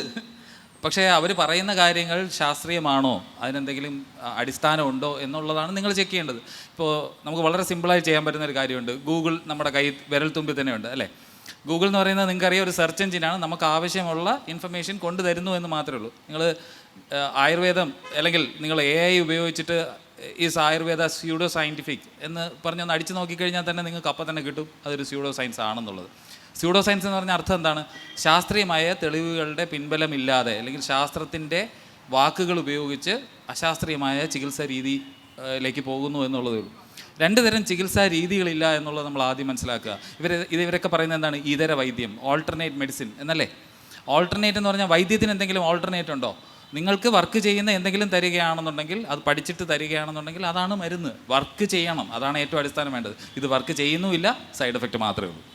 കോട്ടയ്ക്കലല്ല, എവിടെയായിരുന്നാലും ആയുർവേദ മരുന്ന് തന്നാലും. ഇപ്പോൾ ഒരു കാര്യം നമ്മൾ മുന്നോട്ട് വയ്ക്കുമ്പോൾ അത് ഒരുപാട് സാധാരണക്കാർ അല്ലെങ്കിൽ ശരീരശാസ്ത്രത്തെക്കുറിച്ച് ധാരണയില്ലാത്തവർ അതിനെ അംഗീകരിക്കുന്നു എന്നുള്ളത് കൊണ്ട് അത് ശരിയാകണമെന്നില്ല. അത് എന്തുകൊണ്ട് അത് ശരിയാകണമെന്നുള്ളൊരു ചോദ്യം അവിടെ വരണം. അവിടെയാണ് നമ്മൾ ഇതിൻ്റെ കെമിസ്ട്രിയിലേക്ക് പോകുന്നത്. ഇതിൻ്റെ രാസവസ്തുക്കൾ എന്തെല്ലാമാണ്, ശരീരത്തിൽ എങ്ങനെയാണ് ഇത് പ്രവർത്തിക്കുന്നത്, അങ്ങനെയാണ് നമ്മളിതിന് തെളിവുണ്ടാക്കുന്നത്. ഇപ്പം ഭൂമി പരന്നതാണെന്ന് വിശ്വസിച്ചിരുന്ന ഒരുപാട് പേരുണ്ടായിരുന്നു. ബഹുഭൂരിപക്ഷം പേരും വിശ്വസിച്ചിരുന്നത് ഭൂമി പരന്നതാണെന്നാണ്. പക്ഷേ അത് ഒന്നോ രണ്ടോ പേര് എടുത്തു പറഞ്ഞ് തെളിവുകൾ സമർപ്പിച്ച് അതിനുള്ള മാത്തമാറ്റിക്കൽ കോമ്പ്യൂട്ടേഷൻസും ഗണിതത്തിൽ കൂടിയും വാനനിരീക്ഷണത്തിൽ കൂടിയെല്ലാം തിട്ടപ്പെടുത്തിയപ്പോഴാണ് അത് ഇത്രയും കാലം നമ്മൾ വിശ്വസിച്ചിരുന്നത്, ബഹുഭൂരിപക്ഷം പേര് വിശ്വസിച്ചിരുന്നത് തെറ്റാണ്. അതുകൊണ്ട് അപ്പീൽ ടു പോപ്പുലാരിറ്റി, ഒരു വലിയൊരു പോപ്പുലേഷൻ ഇതെല്ലാം വിശ്വസിക്കുന്നത്, അതുകൊണ്ട് അത് ശരിയായിരിക്കുമെന്ന് കരുതുന്ന ഒരു ലോജിക്കൽ ഫാലസിയാണ്. അതെ, നേരത്തെ ചോദിച്ച ചോദ്യം ഇപ്പോഴും ബാക്കി നിൽക്കുന്നുണ്ട്. അത് ഞാൻ ഒന്നുകൂടി ചോദിക്കുകയാണ്. ആയുർവേദത്തിന് എന്തെങ്കിലും തരത്തിലുള്ള സൈഡ് എഫക്റ്റുകൾ ഉള്ളതുകൊണ്ടുകൂടിയാണോ യൂറോപ്യൻ രാജ്യങ്ങളിൽ ഇപ്പോൾ നിങ്ങൾ സൂചിപ്പിച്ചതുപോലെ ആയുർവേദത്തെ നിരോധിച്ചു എന്ന് പറയുന്നത്? ആയുർവേദത്തെ അല്ല നിരോധിക്കുന്നത്. അങ്ങനെ ഒരു ഐഡിയയെ നമുക്ക് നിരോധിക്കാൻ പറ്റില്ല. ആയുർവേദ ഔഷധങ്ങൾ, അതാണ് ഞാൻ എടുത്തു പറഞ്ഞത്, പല മരുന്നുകളെയും, അതായത് ബ്ലാങ്കറ്റഡായിട്ട് പല കെമിക്കൽസിൻ്റെ കോമ്പോസിഷൻ കൃത്യമായിട്ട് അതിൽ രേഖപ്പെടുത്താത്തത് കൊണ്ട് അവർ ടെസ്റ്റ് ചെയ്തപ്പോൾ അതിൻ്റെ അകത്ത് ഈ ഹെവി മെറ്റൽ ടോക്സിസിറ്റി ഉണ്ടെന്ന് തെളിഞ്ഞു. അങ്ങനെയാണ് ഇത് ആദ്യമായിട്ട് യുണൈറ്റഡ് സ്റ്റേറ്റ്സിൽ ഇത് നിരോധിക്കുന്നത്. പിന്നെയാണ് നമ്മൾ ഇതിനെക്കുറിച്ച് കൂടുതൽ പഠിക്കുന്നത്. ഇവിടെ ഈ കേരളത്തിൽ തന്നെയാണ് അതിനുള്ള പഠനങ്ങൾ നടത്തിയിട്ടുള്ളത്. അപ്പോഴാണ് ഈ ലിവർ ടോക്സിസിറ്റി, നമുക്ക് നേരത്തെ പറഞ്ഞിട്ടുള്ള പല ഔഷധങ്ങളും മാർക്കറ്റിൽ അവൈലബിൾ ആയിട്ടുള്ള, മാർക്കറ്റിൽ നിന്ന് വാങ്ങിക്കുന്ന പല ഔഷധങ്ങളും പല സ്ഥലങ്ങളിൽ പല കടകളിൽ നിന്ന് വാങ്ങിച്ച് സർക്കാർ ലബോറട്ടറിയിൽ പരിശോധിച്ച് തിട്ടപ്പെടുത്തി, അതായത് ഇതിൽ ലിവർ ടോക്സിസിറ്റി ഉണ്ടാകുന്നുണ്ട്, മരണങ്ങൾ സംഭവിക്കുന്നു, ലിവർ ട്രാൻസ്പ്ലാന്റേഷൻ ചെയ്യേണ്ട അവസ്ഥ വരുന്നു. ഇത് ആയുർവേദ മരുന്ന് കഴിച്ചുണ്ടായ ഡാമേജാണത്. അതെ, ആയുർവേദ മരുന്ന് കഴിച്ച് ലിവർ സിറോസിസ് ഉണ്ടാവുന്നു എന്നൊക്കെ പറയുമ്പോൾ സാധാരണഗതിയിൽ സാമാന്യ ജനത്തെ സംബന്ധിച്ചിട്ട് രണ്ട് തരത്തിലുള്ള ലിവർ സിറോസിസിനെ കുറിച്ചാണ് പൊതുവായിട്ട് അറിയാറുള്ളത്. ആരെങ്കിലും ലിവർ സിറോസിസ് വന്ന് മരിച്ചു എന്ന് പറഞ്ഞാൽ ഉടൻ അവൻ വെള്ളമടിക്കാരനാണ്, വെള്ളമടിച്ച് ലിവർ പോയി മരിച്ചു എന്ന് പറഞ്ഞ് ആ മരണത്തെ തന്നെ അപകീർത്തിപ്പെടുത്തുന്ന രീതിയിലാണ് നമ്മളതിനെ വ്യാഖ്യാനിക്കാറുള്ളത്. എന്നാൽ ഇപ്പോൾ പുതിയ കാലഘട്ടത്തിൽ കുറച്ചുകൂടി ശാസ്ത്രീയ ബോധം വന്നതോട് കൂടിയിട്ട് മദ്യപിക്കാത്ത വ്യക്തികൾ പോലും ലിവർ സിറോസിസ് ഉണ്ടാവാറുണ്ട് എന്ന് കണ്ടെത്തുകയും ചെയ്തിരിക്കുന്നു. അതിൻ്റെ അടുത്ത ഘട്ടം എന്നുള്ള നിലയ്ക്കാണോ ആയുർവേദ മരുന്നുകൾ നിരന്തരമായിട്ട് കഴിക്കുന്നതിൻ്റെ ഭാഗമായിട്ട് ലിവർ സിറോസിസ് ഉണ്ടാകുമെന്ന് പറയുന്നത്? ഒപ്പം തന്നെ ഇപ്പോൾ ആയുർവേദത്തെക്കുറിച്ചുള്ള ധാരണയോ തെറ്റിദ്ധാരണയോ എന്താവട്ടെ, ഇപ്പോൾ എല്ലാ ദിവസവും നെല്ലിക്ക ധാരാളം ജ്യൂസാക്കി കുടിക്കുക, അല്ലെങ്കിൽ പാവയ്ക്ക കുടിക്കുക, ഇങ്ങനെയൊക്കെ കുടിച്ചവരിൽ ലിവർ സിറോസിസ് ഉണ്ടാവുന്നുണ്ടോ എന്നുള്ളത് അതിൻ്റെ അടുത്ത ഘട്ടമായിട്ടും പറയാവുന്നതാണ്. ഇത് വളരെ നല്ല ചോദ്യമാണ്. പക്ഷേ ഈ ചോദ്യം വളരെ ടെക്നിക്കലായതുകൊണ്ട്, അതായത് ഇപ്പോൾ ആൽക്കഹോൾ കുടിക്കാതെയുള്ള ഹെപ്പറ്റൈറ്റിസ് എങ്ങനെ ഉണ്ടാകുന്നു എന്നൊക്കെ പറയേണ്ടത് ഒരു കരൾ രോഗവിദഗ്ധനാണ്. പക്ഷേ നമുക്കിതിനകത്തുള്ളത്, നമ്മുടെ വിഷയമായിട്ട് ബന്ധപ്പെട്ട ഒരു ചോദ്യം എന്ന് പറയുന്നത് ആയുർവേദ മരുന്ന് കഴിക്കുന്നത് കൊണ്ട് കരളിന് എന്തെങ്കിലും ദോഷം സംഭവിക്കുന്നുണ്ടോ എന്നുള്ളതാണ്. അങ്ങനെ പഠനം നടത്തിയിട്ടുണ്ടോ? അത് വളരെ രസകരമായ കാര്യമാണ്. കാര്യം ഈ കോവിഡ് സമയത്താണ് നമ്മുടെ നാട്ടിലുള്ള ആളുകളെല്ലാം എന്തെന്നില്ലാതെ കയ്യിൽ കിട്ടുന്ന പല സാധനങ്ങളും അരച്ച് കലക്കി കുടിച്ച് തുടങ്ങിയത്. ഇപ്പം ചിറ്റാമൃത് വളരെ ഫേമസ് ആയിരുന്നു, കുറേ പേരൊക്കെ അരച്ച് കുടിക്കുമായിരുന്നു. അല്ലെങ്കിൽ അശ്വഗന്ധ. ഇതല്ലാതെ പലപ്പോഴും പ്രോപ്പറായിട്ട് ഉണ്ടാക്കി എന്ന് പറയുന്ന ഷെൽഫിൽ നിന്ന് ഓഫ് ദ ഷെൽഫ് എന്ന് പറയാൻ പറ്റുന്ന കുറേ ആയുർവേദിക് പ്രിപ്പറേഷൻസ് എല്ലാ ആളുകളും എന്ത് ചെയ്യും, ഈ സമയത്ത് പ്രതിരോധം കൂട്ടാൻ എന്നൊക്കെ പറഞ്ഞ് കഴിച്ചു തുടങ്ങി. അപ്പോൾ ഈ സമയത്ത് കഴിച്ചു തുടങ്ങിയ പലരുടെ അടുത്തുനിന്നും ഈ കരൾ രോഗങ്ങളുടെ എണ്ണം കൂടുന്നതുകൊണ്ടും കരൾ രോഗ വിദഗ്ധൻ്റെ അടുത്ത് വന്നപ്പോൾ പല കാര്യങ്ങൾ ചോദിച്ചു. നിങ്ങൾ അത് ചെയ്യുമായിരുന്നോ, ഇത് ചെയ്യുമായിരുന്നോ? ഇവരാരും ആയുർവേദത്തെ ഒരു കാൻഡിഡേറ്റ് ആയിട്ട് പോലും കാണുന്നില്ല. ഇവരെല്ലാം വിചാരിക്കുന്നത് എന്താണ്, ആയുർവേദ മരുന്നില്ലേ, അത് സൈഡ് എഫക്റ്റ് ഇല്ലെന്നാണല്ലോ, നമ്മുടെ ഒരു അണ്ടർസ്റ്റാൻഡിങ് അങ്ങനെയാണല്ലോ എന്ന് പറഞ്ഞ് ഇവരെല്ലാം കഴിച്ചുകൊണ്ടിരുന്നു. അവസാനം എടുത്തെടുത്ത് ചോദിച്ചപ്പോഴാണ് മനസ്സിലായത് വീട്ടിൽ ആയുർവേദ മരുന്നുകളുണ്ടെന്ന്. അങ്ങനെ ഈ മരുന്നുകളെ ഈ ഡോക്ടർ എടുക്കുകയും ഈ സാമ്പിൾ എടുത്ത് നാഷണൽ അക്രഡിറ്റഡ് ലാബറട്ടറികളിൽ ടെസ്റ്റ് ചെയ്യുകയും ചെയ്തപ്പോഴാണ് മനസ്സിലായത് ഇതിനകത്തുള്ള പല കാര്യങ്ങൾക്കും കരളിന് കാര്യമായ ക്ഷതം ഉണ്ടാക്കാൻ അല്ലെങ്കിൽ കരളിനെ നശിപ്പിക്കാനുള്ള കഴിവുണ്ടെന്നുള്ളത്. അതിനകത്ത് ഏറ്റവും വലിയൊരു കാര്യം എന്ന് പറഞ്ഞു കഴിഞ്ഞാൽ ഈ ഡ്രഗ് ഇൻഡ്യൂസ്ഡ് ലിവർ ഇഞ്ചുറി അല്ലെങ്കിൽ ഡിലി എന്ന് പറഞ്ഞൊരു കാറ്റഗറി തന്നെയുണ്ട്. അതായത് ഒരു പർട്ടിക്കുലർ മരുന്ന് കൊണ്ട് അല്ലെങ്കിൽ എന്തെങ്കിലും വസ്തു കഴിച്ചിട്ടുണ്ടാകുന്ന കരൾ രോഗം തിരിച്ചറിയാനായിട്ട് അവിടുന്ന് ഒരു പത്തോളജിസ്റ്റ് നോക്കിക്കഴിഞ്ഞാൽ, ഒരു സ്ലൈഡ് എടുത്ത് നോക്കിക്കഴിഞ്ഞാൽ അതിനകത്ത് ഒരു പ്രത്യേക പാറ്റേൺ കാണും. ആ പാറ്റേൺ ഇവരിലെല്ലാം ഉണ്ടായിരുന്നു എന്നുള്ളതാണ്. അതിനുശേഷം കൂടുതൽ പഠിക്കുകയും ഈ മരുന്നുകളൊക്കെ നോക്കുകയും ചെയ്തപ്പോൾ ഇതിനകത്തുള്ള മാരകമായ കെമിക്കലുകളാണ് ഈ പറഞ്ഞ ദോഷം ഉണ്ടാക്കിയിട്ടുണ്ടെന്നുള്ളതിന് തെളിവ് സഹിതം വളരെ നിലവാരമുള്ള പിയർ റിവ്യൂഡ് ജേണൽ എന്ന് പറയും, ഹെപ്പറ്റോളജിയുമായിട്ട് ബന്ധപ്പെട്ട ഏറ്റവും ഗുണനിലവാരമുള്ള ജേണലുകളിൽ അത് പ്രസിദ്ധീകരിക്കപ്പെട്ടു. അങ്ങനെയാണ് നമ്മൾ ഈ പറയുന്ന കാര്യങ്ങളെക്കുറിച്ചിട്ട് മനസ്സിലാക്കുന്നത്, ഇങ്ങനെ ഒരു ദോഷമുണ്ടാകാം എന്നുള്ളത്. അപ്പോൾ അതാണ് അതിനകത്ത് ഏറ്റവും പ്രധാനപ്പെട്ട കാര്യം. മറ്റൊരു ചോദ്യം കൂടെ ഉണ്ടായിരുന്നു തോന്നുന്നു. അതായത് നെല്ലിക്ക, പാവയ്ക്ക, അതൊക്കെ ഈ നെല്ലിക്ക പാവയ്ക്കൊക്കെ അരച്ച് കലക്കി കുടിച്ചത് കൊണ്ട് ലിവറിന് പ്രശ്നം ഉണ്ടാവുമെന്നല്ല. ഇപ്പോൾ ബിലിംബി ടോക്സിസിറ്റിയായിട്ട് ബന്ധപ്പെട്ട് ട്രിവാൻഡ്രം മെഡിക്കൽ കോളേജിൽ നിന്ന് ഒരു പഠനം വന്നിട്ടുണ്ട്. അതായത് ആരോ പറഞ്ഞു കൊടുത്തു, നെല്ലിക്ക എന്നൊക്കെ പറഞ്ഞ ദോഷമില്ല, അല്ല പുളിഞ്ചിക്ക എന്നൊക്കെ പറഞ്ഞ ദോഷമില്ലാത്തതല്ലേ, നിങ്ങൾക്ക് പ്രഷർ കുറയ്ക്കാൻ വളരെ നല്ലതാണ് പുളിഞ്ചിക്ക, രാവിലെ ഒരു 10-15 ഡെയിലി കഴിച്ചു നോക്കൂ, അല്ലെങ്കിൽ ജ്യൂസ് അടിച്ച് കുടിക്കുമെന്ന്. ഈ പുളിഞ്ചിക്ക കഴിക്കരുതെന്നല്ല അതിൻ്റെ അർത്ഥം. 1-2 പുളിഞ്ചിക്ക വല്ലപ്പോഴും കഴിക്കുന്നതുകൊണ്ട് കുഴപ്പമില്ല. പക്ഷേ സ്ഥിരമായി മരുന്നും ആഹാരം തമ്മിലുള്ള വ്യത്യാസം നമ്മൾ തിരിച്ചറിയണം. ആഹാരം എന്ന് പറഞ്ഞു കഴിഞ്ഞാൽ ജീവിക്കാനായി നമ്മുടെ ഉപാപചയ പ്രവർത്തനത്തിനായി എന്നും കഴിക്കുന്ന കാര്യമാണ്. എന്ന് നമ്മൾ ഒരേ ആഹാരമല്ല, ഇന്ന് സാമ്പാറാണെങ്കിൽ നാളെ പുളിശ്ശേരിയായിരിക്കും, മാറ്റി മാറ്റി കഴിയും. ഇവർ മരുന്നെന്ന് പറഞ്ഞ് ഒരു കാര്യമില്ലാതെ പുളിഞ്ചിക്ക നമുക്ക് 1-2 കഴിക്കാൻ പറ്റുള്ളൂ. പക്ഷേ ജ്യൂസ് അടിച്ചാൽ ഒരു ഗ്ലാസ്സൊക്കെ വേണമെങ്കിലും കുടിക്കാം. ഇവർ കഷ്ടപ്പെട്ട് എല്ലാ ദിവസവും കുടിച്ചു, അവർക്ക് ടോക്സിസിറ്റി ഉണ്ടായി. ഇതുപോലെ തന്നെ നെല്ലിക്കയെ പറ്റിയും ചില ദോഷങ്ങളുള്ളതായിട്ട് പഠനങ്ങൾ വന്നിട്ടുണ്ട്. അപ്പോൾ നമുക്ക് അറിഞ്ഞുകൂടാത്ത ഒരു കാര്യം, എന്തിനാണ് വെറുതെ അങ്ങനെ ഒരു എക്സ്പെരിമെൻറ്റ് ചെയ്യുന്നത്? എന്നാൽ പ്രഷർ വല്ലതും കുറയോ? അതുമില്ല. അതെ, ഈ ഒരു സമയത്ത് സാധാരണക്കാരായിട്ടുള്ള ഞാനടക്കമുള്ളവർ ഒരു പക്ഷേ മകൻ്റെയോ മകളുടെയോ പഠനം നിലവാരം ഒന്ന് മെച്ചപ്പെടുത്തണം, അതിന് ചെവനപ്രാശം വാങ്ങിച്ചു കൊടുക്കാം എന്നൊക്കെ വിചാരിക്കുന്നവരുണ്ടാവാം. ബഹുഭൂരിപക്ഷം പേരും അങ്ങനെ ആയിരിക്കാം. അവർക്ക് അത്തരം സംശയങ്ങൾ ധാരാളം പേർക്കുണ്ടാവാം. അത് കഴിക്കുന്നത് കൊണ്ട് ഈ പറഞ്ഞ പോലെ പാർശ്വഫലങ്ങൾ ഉണ്ടാവുമോ ഇല്ലയോ എന്നുള്ളതടക്കം. ആണ് പേര് രജീഷ്. എന്താണ് ചോദ്യം? എന്താണ് ഇതിപ്പോൾ ആയുർവേദിക്കിനിപ്പോൾ കൊറോണ വന്ന സമയത്ത് എന്തോ ഇത് വന്നിട്ട് അദ്ദേഹം പറയണ്ടായി. അതേ ഇതിൽ തന്നെയല്ലേ നമ്മളിപ്പോൾ ആധുനിക ബേസിൽ തന്നെയല്ലേ നമ്മളിപ്പോൾ കൊറോണയ്ക്ക് വാക്സിൻ എടുത്തത്. വാക്സിൻ എടുത്തു കഴിഞ്ഞിട്ടും ഇപ്പോൾ അതിൻ്റെ സൈഡ് എഫക്റ്റ് അല്ലേ നമ്മളിപ്പോൾ അനുഭവിച്ചുകൊണ്ടിരിക്കുന്ന എല്ലാവരും. കാരണം വെച്ച് കഴിഞ്ഞാൽ ഇപ്പോൾ ഹാർട്ട് അറ്റാക്ക് കാര്യങ്ങൾ, ബ്ലഡ് കട്ടിയാകുന്ന സംഭവങ്ങൾ ഉണ്ടായിട്ടില്ലേ. അത് ഇപ്പം നമ്മൾ ഇപ്പോൾ ഉള്ള ജനറേഷൻ അനുഭവിച്ചുകൊണ്ടിരിക്കുന്നത് അതല്ലേ. അതായത് ആയുർവേദത്തിന് സൈഡ് എഫക്റ്റ് ഉണ്ട് എന്ന് പറയുമ്പോൾ മറ്റ് മേഖലയിലുള്ള മരുന്നുകൾക്കും സൈഡ് എഫക്റ്റുകൾ ഉണ്ട് എന്നാണ്. ഈ ലോകത്തുള്ള എല്ലാ മോഡേൺ മെഡിസിൻ മരുന്നുകളും നമ്മൾ തോട്ടിലെറിഞ്ഞാലും അതുകൊണ്ട് ആയുർവേദം ശരിയാവുന്നില്ല. കാരണം ആയുർവേദത്തിന് കുഴപ്പമുണ്ട്. ഇനി മോഡേൺ മെഡിസിനിലുള്ള മരുന്നുകൾക്കെല്ലാം പാർശ്വഫലങ്ങളുണ്ട്, എല്ലാം ഉണ്ടെന്ന് എല്ലാവരും സമ്മതിക്കുന്ന കാര്യമാണ്.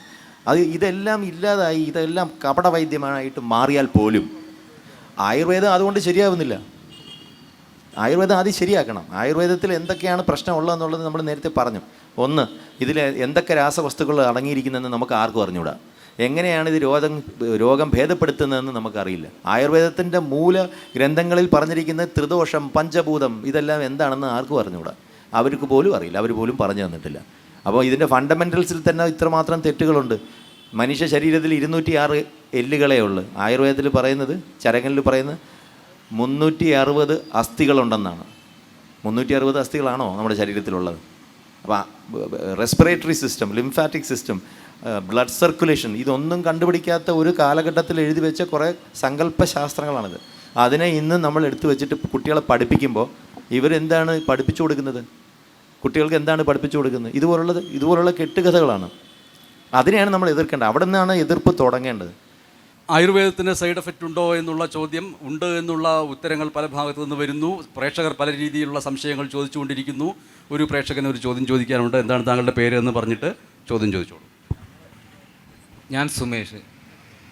ആയുർവേദത്തിന് ഇപ്പോൾ ദൂഷ്യഫലങ്ങളുണ്ടെന്ന് ഇവിടെ വളരെ വ്യക്തമായിട്ട് നിങ്ങൾ പറയുന്നുണ്ട്. അതുപോലെ തന്നെ അലോപ്പതിക്കും ദൂഷ്യവശങ്ങളിൽ നിന്ന് അതും ചർച്ച ചെയ്യപ്പെടുന്നുണ്ട്. പക്ഷേ നമുക്ക് പറയാനുള്ളത് ഇതിൽ നിന്ന് രണ്ട് ദൂഷ്യവശങ്ങളിൽ നിന്ന് മനസ്സിലാക്കിക്കൊണ്ട് എന്തുകൊണ്ട് നമുക്ക് നല്ലൊരു ഭക്ഷണ സംസ്കാരത്തിലേക്ക് നമുക്ക് പോയിക്കൂടാ? ഡെവലപ്ഡ് കൺട്രീസിൽ ഒരുപാട് നമ്മൾ മനസ്സിലാക്കിയിട്ടുള്ളത് എന്ത് അസുഖം ബാധിച്ചിട്ട് ഹോസ്പിറ്റലിൽ പോയി കഴിഞ്ഞാലും ഒരു രീതിയിലുള്ള മരുന്ന് നൽകാതെ തന്നെ ചെറിയ ഡോസിലുള്ള ഒരു പാരസെറ്റമോൾ നൽകിക്കൊണ്ട് അവർക്ക് രോഗശാന്തി ഉണ്ടാകുന്ന ഒരു രൂപത്തിലേക്കാണ് പോകുന്നത്. എന്തുകൊണ്ട് അങ്ങനെയുള്ളൊരു നല്ലൊരു സംസ്കാരം നമുക്കിവിടെ വളർത്തിയെടുത്തുകൂടാന്നോ?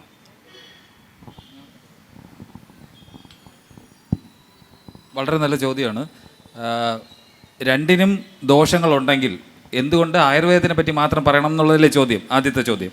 രണ്ടാമത്തെ ചോദ്യം, പുറത്തൊക്കെ കാണുന്നത് പോലെ എന്തെങ്കിലും അസുഖം ഉണ്ടെങ്കിൽ വളരെ മിനിമം മരുന്ന് ഉപയോഗിച്ചാൽ പോരെ? ഈ രണ്ട് ചോദ്യം. ഇതിൽ ആദ്യത്തെ ചോദ്യത്തിൻ്റെ ഉത്തരം എന്ന് പറഞ്ഞു കഴിഞ്ഞാൽ ആയുർവേദത്തിനകത്ത് ദോഷമുണ്ട് എന്ന് കണ്ടെത്തിയത് ആയുർവേദക്കാരല്ല. അവർ കണ്ടെത്തുകയില്ല, അവർ സ്വയം സമ്മതിക്കുകയില്ല, അവർ പറയുകയില്ല. കണ്ടെത്തിയത് ആരാണ്? ഇതിനെക്കുറിച്ച് പഠിക്കുന്ന, ശാസ്ത്രീയമായിട്ട് പഠിക്കുന്ന ആളുകളാണ്. ഈ ആയുർവേദക്കാർ മരുന്ന് കഴിക്കുന്നത് ചിലപ്പോൾ ഈ നേരത്തെ പറഞ്ഞ പോലെ നല്ല ഭക്ഷണം, മരുന്നും ഭക്ഷണവും രണ്ടും രണ്ടാണ്. അത് ഞാൻ നേരത്തെ സൂചിപ്പിച്ചതാണ്. അപ്പോൾ ഒരു പക്ഷേ ഒരു ചവനപ്രാശം ഇരിക്കട്ടെ, ഒരു കുറച്ച് നല്ലതല്ലേ, കുറച്ച് വൈറ്റമിൻസ് ഒക്കെ കിട്ടും, പ്രതിരോധ ശക്തി കൂടും എന്നൊക്കെ വിചാരിച്ച് ചുമ്മാ കഴിക്കുന്നതായിരിക്കും. അതായത് രോഗമില്ലാതെ നല്ലതാണ് എന്ന് വിചാരിച്ച് കഴിക്കുന്നതാണ്. മോഡേൺ മെഡിസിനിൽ അങ്ങനെ ഒരു മരുന്ന് പോലും, ഇപ്പം ടാക്സോൾ എന്ന് പറഞ്ഞൊരു മരുന്നുണ്ട്, പെസഫിക് ട്രീ എന്ന് പറഞ്ഞൊരു മരത്തിൽ നിന്ന് എടുക്കുന്നതാണ്, പ്രകൃതിദത്തമായ ഒരു മരുന്നാണ് കേട്ടോ. ഉപയോഗിക്കുന്നത് ക്യാൻസർ ചികിത്സയ്ക്കാണ്. എന്നും രാവിലെ എനിക്ക് ക്യാൻസറുള്ള മരുന്നല്ലേ, പ്രകൃതിദത്തമാണല്ലോ, എന്നും ഓരോന്ന് കഴിച്ചാലോ എന്ന് നമ്മൾ വിചാരിച്ചാലോ? അങ്ങനെയല്ല. ആഹാരം വേറെ, മരുന്ന് വേറെ. ആഹാരം നമ്മൾ ഡെയിലി ലൈഫ് കണ്ടിന്യൂ ചെയ്ത് പോകാനായിട്ട് കഴിക്കുന്നതാണെങ്കിൽ മരുന്ന് ഒരു രോഗാവസ്ഥ വരുമ്പോൾ മാത്രം ഉപയോഗിക്കേണ്ട ഒരു കാര്യമാണ്, അല്ലേ? രോഗാവസ്ഥ വരാം, ചിലപ്പോൾ പരാതങ്ങൾ കൊണ്ടായിരിക്കാം, ചിലപ്പോൾ അണുക്കൾ കൊണ്ടായിരിക്കാം. എന്തുകൊണ്ടാണോ വരുന്നത് അതിനെ അറിഞ്ഞ് ചികിത്സിക്കുക എന്നുള്ളത് തന്നെയാണ്. ഇവിടെ പല ഡോക്ടർമാരും മരുന്ന് കൊടുക്കുന്നുണ്ടാവാം, ആൻറ്റിബയോട്ടിക്സും ആൻറ്റിവൈറൽസും ഫംഗസൊക്കെ കൊടുക്കുന്നുണ്ട്. അത് തെറ്റാണ്. നമ്മൾ ശാസ്ത്രത്തിനെയാണ് സപ്പോർട്ട് ചെയ്യുന്നത്, സയൻസിനെയാണ്. ശാസ്ത്രം എങ്ങനെയാണോ റെക്കമെൻഡ് ചെയ്യുന്ന ആ രീതിയിൽ പ്രയോഗിക്കുക എന്നുള്ളതാണ്. ഇപ്പം ഞാനൊരു ആധുനിക വൈദ്യം പ്രാക്ടീസ് ചെയ്യുന്ന ഡോക്ടറെ അടുത്ത് പോയി. ഞാൻ അവിടെ പോകുന്നത് എന്തിനാണ്? പുള്ളിയുടെ ഇഷ്ടം പോലെ എന്നെ ചികിത്സിക്കാനല്ല. പുള്ളി എന്താണോ കോളേജിൽ പഠിച്ചത്, പുള്ളി എന്താണോ അതുവഴി മനസ്സിലാക്കിയത്, ശാസ്ത്രീയമായ ചികിത്സാ രീതി ഏതാണോ അത് പ്രാക്ടീസ് ചെയ്യുന്ന ഒരാളെന്ന് പറഞ്ഞാണ് അവിടെ പോകുന്നത്. അയാൾ ചികിത്സിക്കേണ്ടത് എങ്ങനെയാണ്? അയാൾ പഠിച്ചതും അയാൾ വായിച്ച് മനസ്സിലാക്കുന്ന ശാസ്ത്രീയമായി തെളിവുള്ള മരുന്നുകളുമാണ് എന്നിൽ ഉപയോഗിക്കേണ്ടത്. അതേ പ്രോട്ടോക്കോളായിരിക്കണം ഫോളോ ചെയ്യണത്. അങ്ങനെ വിചാരിച്ചാണ് ഞാൻ അങ്ങോട്ട് പോകുന്നത്. പക്ഷേ അയാൾ വേറെ എന്തെങ്കിലും തരികയാണെങ്കിൽ അയാൾ എൻ്റെ അടുത്ത് കാണിക്കുന്നത് ഒരു ഫ്രോഡ് നടപടിയാണ്. ശരിക്കും ഈ ഒരു മോഡേൺ മെഡിസിൻ ഡോക്ടറിന് ഇഷ്ടമുള്ള ആയുർവേദ മരുന്നൊന്നും പ്രിസ്ക്രൈബ് ചെയ്യാൻ പറ്റില്ല, അല്ലെങ്കിൽ അങ്ങനെ ഒരു മരുന്ന് തരാനും പറ്റില്ല.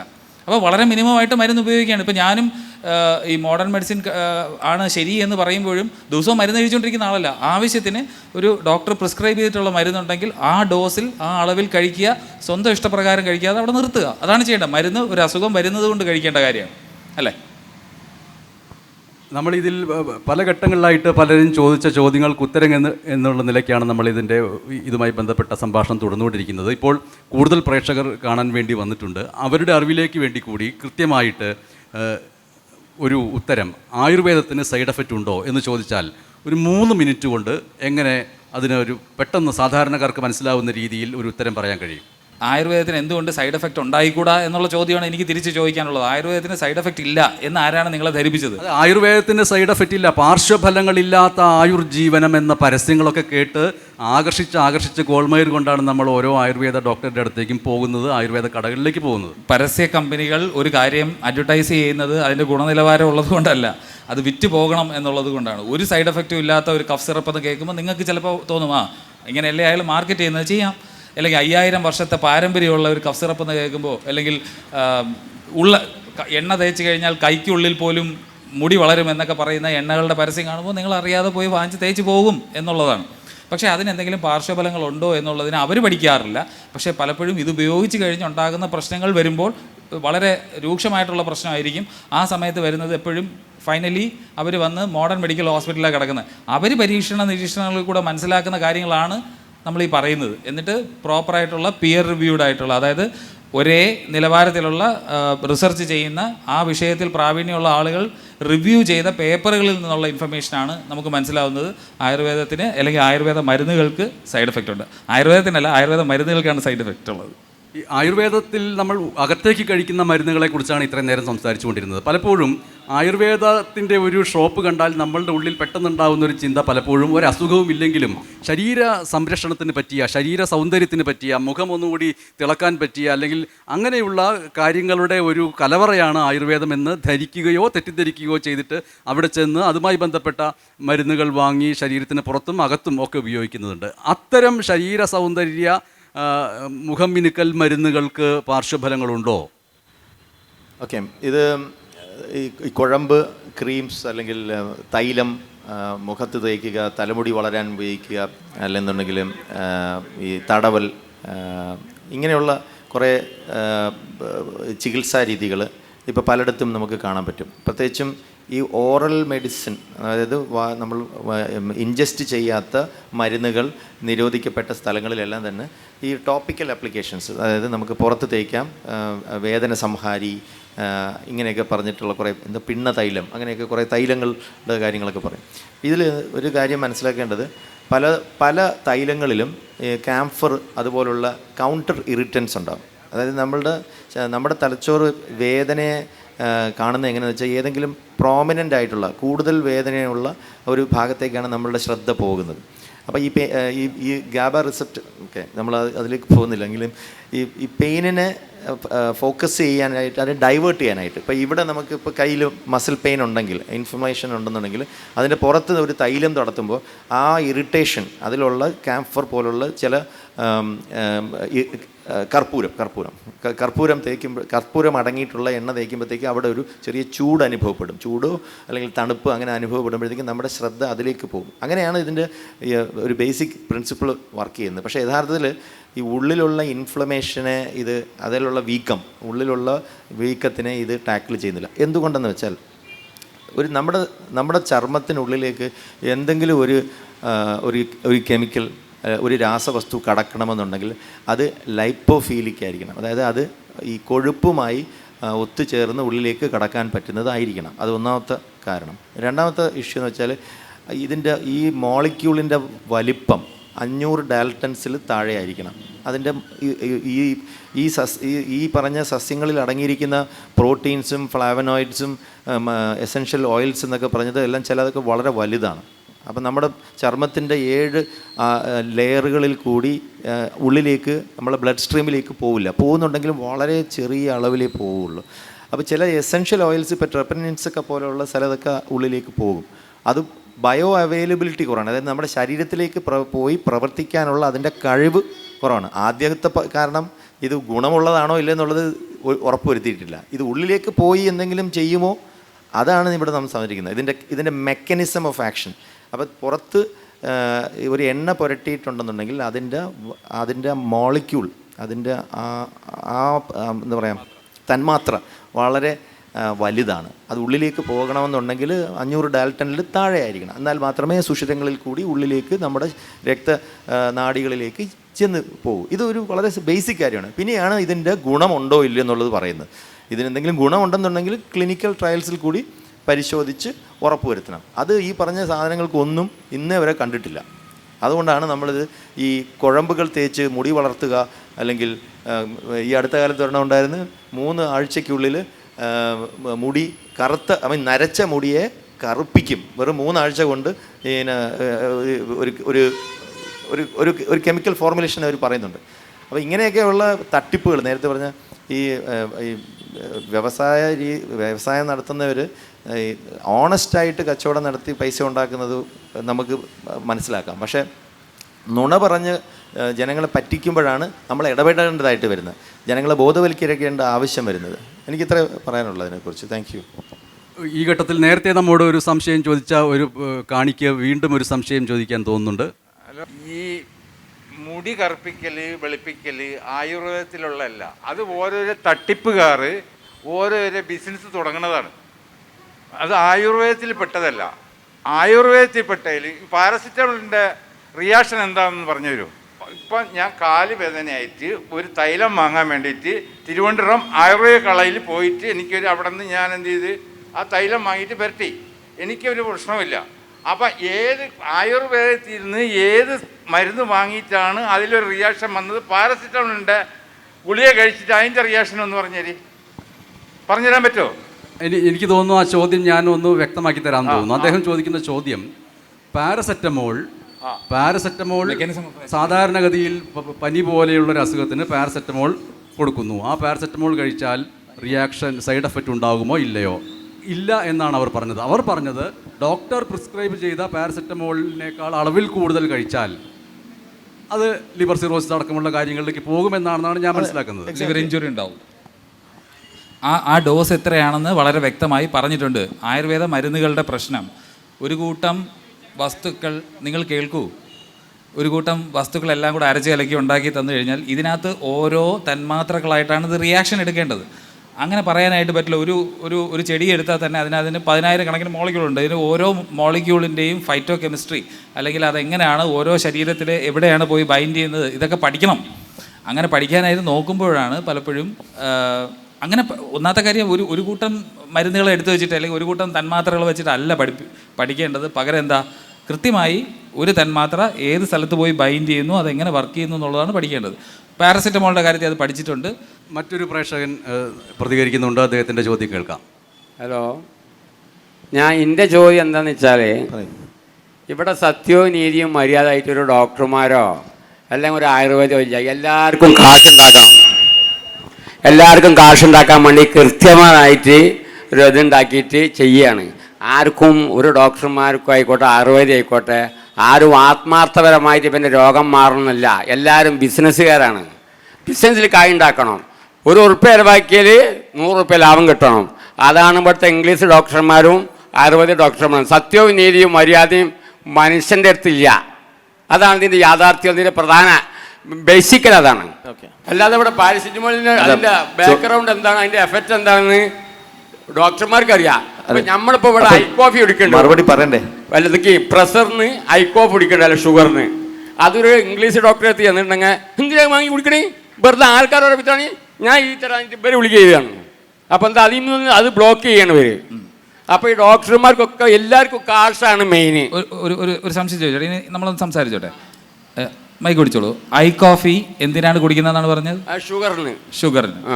ഐ കോഫി ഷുഗറിന് കുടിച്ചു കഴിഞ്ഞാൽ ഷുഗർ കുറയും എന്നുള്ളതിനുള്ള എന്തെങ്കിലും പഠനങ്ങൾ? ഒരു മിനിറ്റ്. ഐ കോഫി വർഷങ്ങളായി മരുന്നായി എവറി ഡേ ഉപയോഗിക്കുകയാണെങ്കിൽ എന്തെങ്കിലും ബുദ്ധിമുട്ടുണ്ടാകും. ഇതിനെക്കുറിച്ചിട്ടുള്ള പഠനങ്ങൾ വല്ലതും താങ്കൾ വായിച്ചിട്ടുണ്ടോ?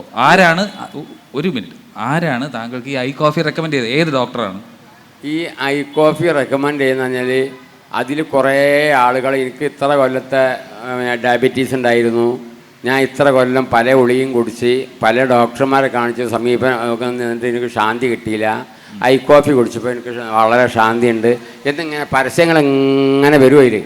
അതിന് നമ്മൾ വൈപ്പെടുകയാണ്.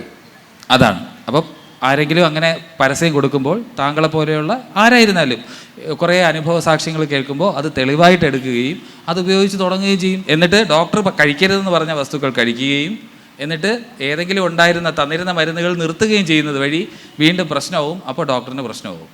ഒരു സിമ്പിൾ കാര്യം മനസ്സിലാക്കിയാൽ മതി. ഐ കോഫി ഇതുവരെ ആരും പഠിച്ചിട്ടില്ല, ഡോക്ടറിന് അറിയില്ല, അതുകൊണ്ട് ഡോക്ടർ പറഞ്ഞു അത് കഴിക്കരുതെന്ന്. മരുന്നായിട്ടാണ് കഴിക്കുന്നത്. നേരത്തെ പറഞ്ഞു, മരുന്നും ഫുഡും അല്ലെങ്കിൽ ആഹാരവും തമ്മിൽ വ്യത്യാസമുണ്ട്. നിങ്ങൾ എന്ന് സാമ്പാർ വെച്ച് കഴിക്കുന്നു, നിങ്ങൾ ടെസ്റ്റ് ചെയ്തോ പഠനം നോക്കിയിട്ടല്ല. ഇവിടെ ആരും കുറ്റം പറയില്ല, അത് ആഹാരമാണ്, ഡെയിലി ആവശ്യമാണ്. ഇതെന്തിനാണ് ഐ കോഫി കുടിക്കുന്നത്? പ്രമേഹം മാറും എന്ന് തെറ്റിദ്ധരിച്ചാണ്. രണ്ടും വ്യത്യാസമില്ലേ? ഐ കോഫി ഇഷ്ടപ്പെട്ട് ഐ ലവ് ഐ കോഫി എന്ന് പറഞ്ഞല്ലേ? ഒരു മിനിറ്റ് പറഞ്ഞോട്ടെ. അസുഖം മാറാനായിട്ടൊരു വസ്തു കഴിക്കുമ്പോൾ അതിന് ശരിയായ തെളിവുണ്ടോ എന്ന് നമ്മൾ നോക്കണം. നമ്മൾ അറിയാത്ത ഈ ഒരു ആട് പോലും കാണിക്കുന്ന ബുദ്ധി നമ്മൾ കാണിക്കുന്നില്ല എന്നുള്ളതാണ് പ്രശ്നം. ആടിനെ ശ്രദ്ധിച്ചിട്ടുണ്ടോ? എത്ര ഇഷ്ടമാണെങ്കിലും ഒരില തന്നെ കഴിച്ചുകൊണ്ടിരിക്കില്ല. നമ്മൾ പല പല പല ഇല മാറ്റിയിട്ട് കൊടുത്തു കഴിഞ്ഞാൽ ആട് വീണ്ടും കഴിക്കും. അതെന്താണ്? ആടിനറിയാം ചെടികളിൽ വിഷമുള്ള വസ്തുക്കളുണ്ട്. ഒരു വസ്തു തന്നെ വീണ്ടും വീണ്ടും കഴിച്ചുകൊണ്ടിരുന്നു കഴിഞ്ഞാൽ ആട് ചത്തുപോകും. അപ്പോൾ മറ്റൊരു ചെടി പോകുമ്പോൾ അത് വേറൊരു ആൽക്കലോയിഡാണ്, വേറൊരു ചെടി പോകുമ്പോൾ അത് വേറൊരു ആൽക്കലോയിഡാണ്. അതിൻ്റെ കരൾ പോകാതിരിക്കാൻ അത് നോക്കുന്നതാണത്. ഇവർ പറഞ്ഞത് പ്രകൃതിയിലെ പല ജീവജാലങ്ങളും അവയുടെ ജീവരക്ഷയ്ക്ക് വേണ്ടി സ്വയം തിരിച്ചറിവോടുകൂടി ചെയ്യുന്ന ചെറിയ ബുദ്ധി, ആ ചെറിയ ബുദ്ധി പല സന്ദർഭങ്ങളിലും പല മനുഷ്യരും കാണിക്കുന്നില്ല എന്നുള്ളതാണ്. ഇപ്പോൾ പൂച്ച തന്നെ ചില പ്രത്യേക സന്ദർഭങ്ങളിൽ ചില പ്രത്യേക ഇലകൾ പോയി കഴിക്കുന്നത് കാണാം. അത് അതിൻ്റെ ഒരു ജൈവികമായ ബോധ്യം കൊണ്ടാണ് അത് ചെയ്യുന്നത്. അതേപോലെ അത് ആയുർവേദ മരുന്നാവട്ടെ, മോഡേൺ മെഡിസിൻ ആവട്ടെ, എന്ത് ആണ് ഡോക്ടർ നമ്മൾക്ക് പ്രിസ്ക്രൈബ് ചെയ്ത് തരുന്നത്, ഇതെൻ്റെ ശരീരത്തിൽ പോകാനുള്ളതാണ്, ഈ മരുന്നിൽ എന്തൊക്കെയാണ് താഴെ എഴുതി വെച്ചിരിക്കുന്നത് എന്നതാണ് ചോദ്യം.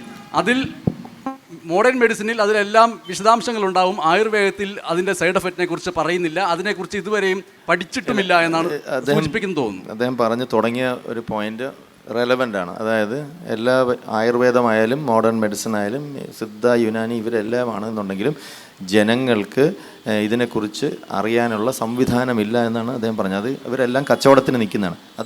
അത് ഈ ശാസ്ത്രത്തിൻ്റെ കുഴപ്പമല്ലത്, അത് മോഡേൺ മെഡിസിൻ്റെ പ്രിൻസിപ്പിൾസിൻ്റെ കുഴപ്പം കൊണ്ടല്ലത്. അത് നിങ്ങളുടെ നാട്ടിലുള്ള ആരോഗ്യ വകുപ്പിലുള്ളവർ കാര്യക്ഷമതയോടുകൂടി അവരെ നിയോഗിച്ച കർമ്മം അവർ ചെയ്യാത്തത് കൊണ്ടാണ്. പറഞ്ഞത് മനസ്സിലായോ? അല്ലാതെ മോഡേൺ മെഡിസിൻ്റെ പ്രിൻസിപ്പിൾസിലോ ഫാർമക്കോളജി ഈ ഫാർമസ്യൂട്ടിക്കൽ ഇൻഡസ്ട്രിയുടെ അവരുടെ ആ പ്രോസസ്സിലോ തെറ്റുള്ളത് കൊണ്ടല്ല. ആയുർവേദ ഫാർമസ്യൂട്ടിക്കൽ പ്രോസസ്സിൽ പ്രശ്നങ്ങളുണ്ട്, ആയുർവേദ മരുന്ന് നിർമ്മാണത്തിൽ പ്രശ്നങ്ങളുണ്ട്, ആയുർവേദ പ്രിൻസിപ്പിൾസിൽ പ്രശ്നമുണ്ട്. ത്രിദോഷം, പഞ്ചഭൂതം, ഇതുപോലുള്ള അവ്യക്തമായ അഭ്യൂഹങ്ങൾ നിറഞ്ഞ ഒരു ഫണ്ടമെൻ്റൽ ഉള്ള ഒരു വൈദ്യ രീതി എന്നും പറഞ്ഞാണ് നിങ്ങൾക്ക് തരുന്നത്. ഇത് വൈദ്യശാസ്ത്രം പോലും അല്ല, മറ്റേതല്ല. അതിൻ്റെ പ്രിൻസിപ്പിൾസ് അനാറ്റമിയും ഫിസിയോളജിയും ബയോകെമിസ്ട്രിയും മൈക്രോബയോളജിയും ഒക്കെ അടങ്ങിയിട്ടുള്ള വളരെ വലിയ ഒരു സയൻസിൻ്റെ ഒരു ലോകം അതിൻ്റെ പിൻബലമായിട്ടുണ്ട്. അതിനൊരു വലിയ ഒരു മെഷീനറി അതിൻ്റെ പുറകിൽ പ്രവർത്തിക്കുന്നുണ്ട്. ഈ മരുന്ന് കുറിച്ച് നിങ്ങൾക്ക് പ്രിസ്ക്രിപ്ഷൻ തരുന്ന ആ ഡോക്ടർ ഇതിൻ്റെ ഈ ഒരു വലിയ ശൃംഖലയുടെ അവസാനത്തെ കണ്ണി മാത്രമാണ്. അദ്ദേഹത്തിന് സ്വന്തമായിട്ട് തീരുമാനമെടുക്കാൻ യഥാർത്ഥത്തിൽ മറ്റു വികസിത രാജ്യങ്ങളിൽ അനുമതിയില്ല. ടെസ്റ്റുകൾ കുറിക്കാൻ അദ്ദേഹത്തിന് അനുമതിയില്ല. അയാളുടെ ലൈസൻസിൽ എന്തൊക്കെ പറഞ്ഞിട്ടുള്ളോ അത് മാത്രമേ അയാൾക്ക് ചെയ്യാൻ പറ്റൂ. നമ്മുടെ രാജ്യത്ത് ആ ഒരു വിധത്തിലുള്ള ഒരു ചെക്ക് ആൻഡ് ബാലൻസ് വരാത്തത് കൊണ്ടാണ് ഈ നിങ്ങളെപ്പോലുള്ള സാധാരണ ജനങ്ങൾ പറ്റിക്കപ്പെടുന്നത്. സാറ് പറഞ്ഞത് ശരിയാണ്. നമ്മളിപ്പോൾ ഒരു രോഗത്തിന് ചികിത്സ ചെയ്യാൻ പോകുമ്പോൾ ഇവർ തരുന്ന സാധനം അത് നാച്ചുറലാണോ അത് ഡ്യൂപ്ലിക്കേറ്റ് ആണോ എന്ന് നോക്കലല്ലല്ലോ നമ്മളെ ലക്ഷ്യം. നമ്മൾ ഈ രോഗം മാറണ വെച്ചതല്ലേ ചെല്ലുന്നത്. അപ്പോൾ ഇവർ എന്താ ചെയ്യുന്നുണ്ട്, ഈ ചില ഡോക്ടർമാർ എത്തുന്ന അവരിൽ തന്നെ മെഡിക്കൽ സ്റ്റോർ അവർ തന്നെ ഉണ്ടാവും. എന്നിട്ട് നമുക്ക് മാണ്ടാത്ത മോലും കൂടി എഴുതും. മാണ്ടാത്ത മോലും കൂടി എഴുതിയിട്ട് അല്ല അത് കുടിക്കണം എന്നിട്ട് എഴുതും. അപ്പോൾ അതിനൊക്കെ അവരുടെ ലക്ഷ്യം അവരെ നെയ്യത്ത് പറയണം. വളരെ നല്ല ഒരു പ്രതികരണമാണ് അദ്ദേഹത്തിൻ്റെ ഭാഗത്തു നിന്നുണ്ടായത്. ആ പ്രതികരണം എന്ന് പറയുന്നത് ഇക്കാലത്ത് ജീവിച്ചുകൊണ്ടിരിക്കുന്ന സാമാന്യ ജനത്തിൻ്റെ ഏറ്റവും വലിയ ഉത്കണ്ഠയും ആശങ്കയും പരിഭവവുമാണ് പറഞ്ഞത്. തങ്ങൾ ഒരു രോഗവുമായിട്ട് ഡോക്ടറുടെ അടുത്ത് ചെല്ലുമ്പോൾ, അത് ആയുർവേദ ഡോക്ടറാവട്ടെ, മോഡേൺ മെഡിസിൻ ഡോക്ടറാവട്ടെ, ആ ഡോക്ടർമാരിൽ നിന്ന് അവർ പ്രിസ്ക്രൈബ് ചെയ്തു തരുന്ന മരുന്നുകൾ വാസ്തവത്തിൽ തങ്ങളുടെ അസുഖം മാറ്റാനുള്ള മരുന്നാണോ അല്ലയോ എന്ന് അറിയാനുള്ള ഒരു അവകാശം അവർക്ക് നിഷേധിക്കപ്പെടുന്നു എന്നുള്ളതാണ്. പക്ഷേ വാസ്തവത്തിൽ അതിൻ്റെ മറുവശം എന്ന് പറയുന്നത് സാമൂഹ്യ മാധ്യമങ്ങളും എല്ലാ അറിവിൻ്റെ തുറവിയും നമ്മുടെ മുന്നിൽ മൊബൈൽ ഫോണിലിരിക്കെ ഡോക്ടർ എഴുതിത്തരുന്ന മരുന്നിൻ്റെ ആ ഇംഗ്ലീഷ് പേര് ഗൂഗിൾ സെർച്ചിൽ അടിച്ചു കൊടുത്താൽ അതെന്താണെന്നും അതിൻ്റെ പൂർണ്ണ വിവരങ്ങളും മലയാളത്തിലടക്കം ലഭിച്ചുകൊണ്ടിരിക്കുന്ന ഒരു കാലഘട്ടത്തിലാണ്. അതുകൊണ്ട് തന്നെ ഇന്ന് ആയുർവേദത്തിന് സൈഡ് എഫക്റ്റ് ഉണ്ടോ എന്നുള്ള ചോദ്യം പ്രേക്ഷകരുടെ മുന്നിൽ വയ്ക്കുമ്പോൾ അത് വളരെ സുപ്രധാനമായ ചോദ്യമാണ്. അതായത് മോഡേൺ മെഡിസിനിൽ സൈഡ് എഫക്റ്റ് ഉണ്ട് എന്ന് എല്ലാവർക്കും അറിയാം. അതേസമയം ആയുർവേദത്തിൽ അതില്ല എന്നുള്ളൊരു മിഥ്യാധാരണയുമായിട്ട് നാം അന്ധവിശ്വാസപരമായ രീതിയിൽ മുന്നോട്ട് പോകുന്നത് ശരിയാണോ? ഇതിനെയും ആ രീതിയിൽ പാർശ്വഫലത്തിൻ്റെ അടിസ്ഥാനത്തിൽ ചോദ്യം ചെയ്യേണ്ടതല്ലേ എന്നുള്ള വളരെ യുക്തിഭദ്രമായ ചോദ്യമാണ് നാം മുന്നോട്ട് വെച്ചുകൊണ്ടിരിക്കുന്നത്. എൻ്റെ ചോദ്യം എന്ന് വെച്ചാൽ ആയുർവേദത്തിൽ കാലുമ്പിൽ ഒരു ആണിയുണ്ട്, ആണി രോഗം, ഒരു മുളരോഗം നമ്മൾ പറയില്ലേ മലയാളത്തിൽ, അതിൻ്റെ എന്തെങ്കിലും ഒരു മരുന്ന് എന്തെങ്കിലും ഉണ്ടോ ആയുർവേദത്തിൽ ഏതെങ്കിലും രോഗത്തിന് മരുന്നുണ്ടോ? ഏതെങ്കിലും തെളിവുള്ള പബ്ലിഷ് ചെയ്തിട്ടുള്ള ഗുണകരമായിട്ട് മനുഷ്യനുള്ള ഏതെങ്കിലും ഒരു മരുന്നുണ്ടോ? കാര്യം മരുന്ന് പ്രയോഗിക്കുന്ന രീതി പോലും ഒരു കൂട്ടം മോളിക്യൂളുകൾ കൊടുക്കുക എന്നുള്ളൊരു കാര്യമാണ്. ആയുർവേദം ദൈവികമാണ് എന്നാണ് ഇപ്പോൾ ഒരു പ്രേക്ഷകൻ അവിടെ നിന്ന് പറയുന്നത്. അതിനെക്കുറിച്ച് എന്താണ്? ആയുർവേദം ദൈവികമാണ് എന്നാണ് സൂചിപ്പിക്കുന്നത്. എന്താണ് അതേക്കുറിച്ചുള്ള പ്രതികരണം? ദൈവികമല്ല.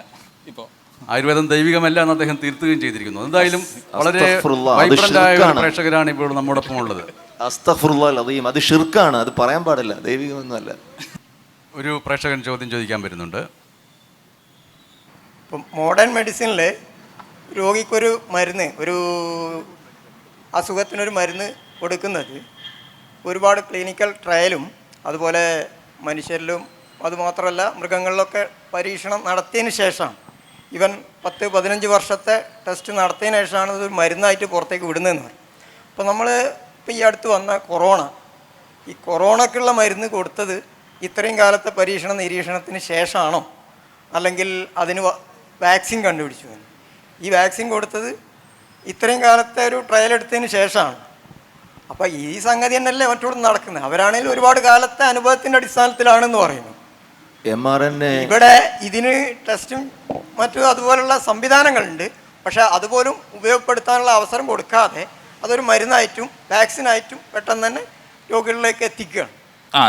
ഇതിനകത്തുള്ള അദ്ദേഹത്തിൻ്റെ മെയിൻ തെറ്റിദ്ധാരണ എന്ന് പറഞ്ഞാൽ കൊറോണ എന്ന് പറയുന്ന ഗ്രൂപ്പ് ഓഫ് വൈറസ് അത് നേരത്തെ ഉള്ളതാണ്, അതിനെക്കുറിച്ച് പഠിച്ചിട്ടുണ്ട്, അതിൻ്റെ സ്ട്രക്ചർ അറിയാമായിരുന്നു, അതിൻ്റെ RNA നമ്മൾ സീക്വൻസ് ചെയ്തിട്ടുണ്ട്, അതുണ്ടോ എന്ന് കണ്ടുപിടിക്കാൻ തന്നെ PCR ഒക്കെ ഉപയോഗിക്കുന്നുണ്ട്. അപ്പം നമുക്ക് RNA വൈറസുകളെ നമ്മൾ ഇതിനു മുമ്പ് ടാക്കിൾ ചെയ്തിട്ടുള്ള ജീവിയാണ്. 1960-ലാണ് mRNA ഐഡൻറ്റിഫൈ ചെയ്യുന്നത്, അതിൻ്റെ ഡിസ്കവറി.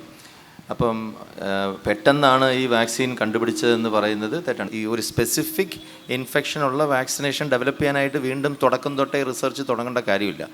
താങ്കൾ കരുതുന്ന പോലെ വെറും 6 മാസം കൊണ്ടല്ല ഇത് ഡെവലപ്പ് ചെയ്തത്. 1960-ലാണ് ഇതിൻ്റെ ഡെവലപ്മെൻറ്റ് തുടങ്ങുന്നത്, 1960-ൽ. എനിക്ക് ഈ ഘട്ടത്തിൽ ചോദിക്കാനുള്ളൊരു പ്രധാനപ്പെട്ട സംശയം എന്ന് പറയുന്നത്, ആയുർവേദ മരുന്നുകൾ നമ്മൾ വാങ്ങുമ്പോൾ, ആ മരുന്ന് വാങ്ങി നമ്മൾ കയ്യിൽ പിടിക്കുമ്പോൾ നമ്മളുടെ ഉള്ളിലുള്ളൊരു ചിന്ത എന്ന് പറയുന്നത്, ഈ ആയുർവേദ മരുന്ന് എന്ന് പറയുന്നത് അപൂർവങ്ങളായിട്ടുള്ള സസ്യലതാദികളിൽ നിന്ന്, അവയുടെ വേരുകളിൽ നിന്ന്, മൂലങ്ങളിൽ നിന്ന്, ഇലകളിൽ നിന്ന് ഒക്കെ ഉരുവപ്പെടുത്തി വിവിധങ്ങളായിട്ടുള്ള മുൻ സംഹിതകളിലൂടെയൊക്കെ തയ്യാറാക്കുന്ന ഒന്നാണ്.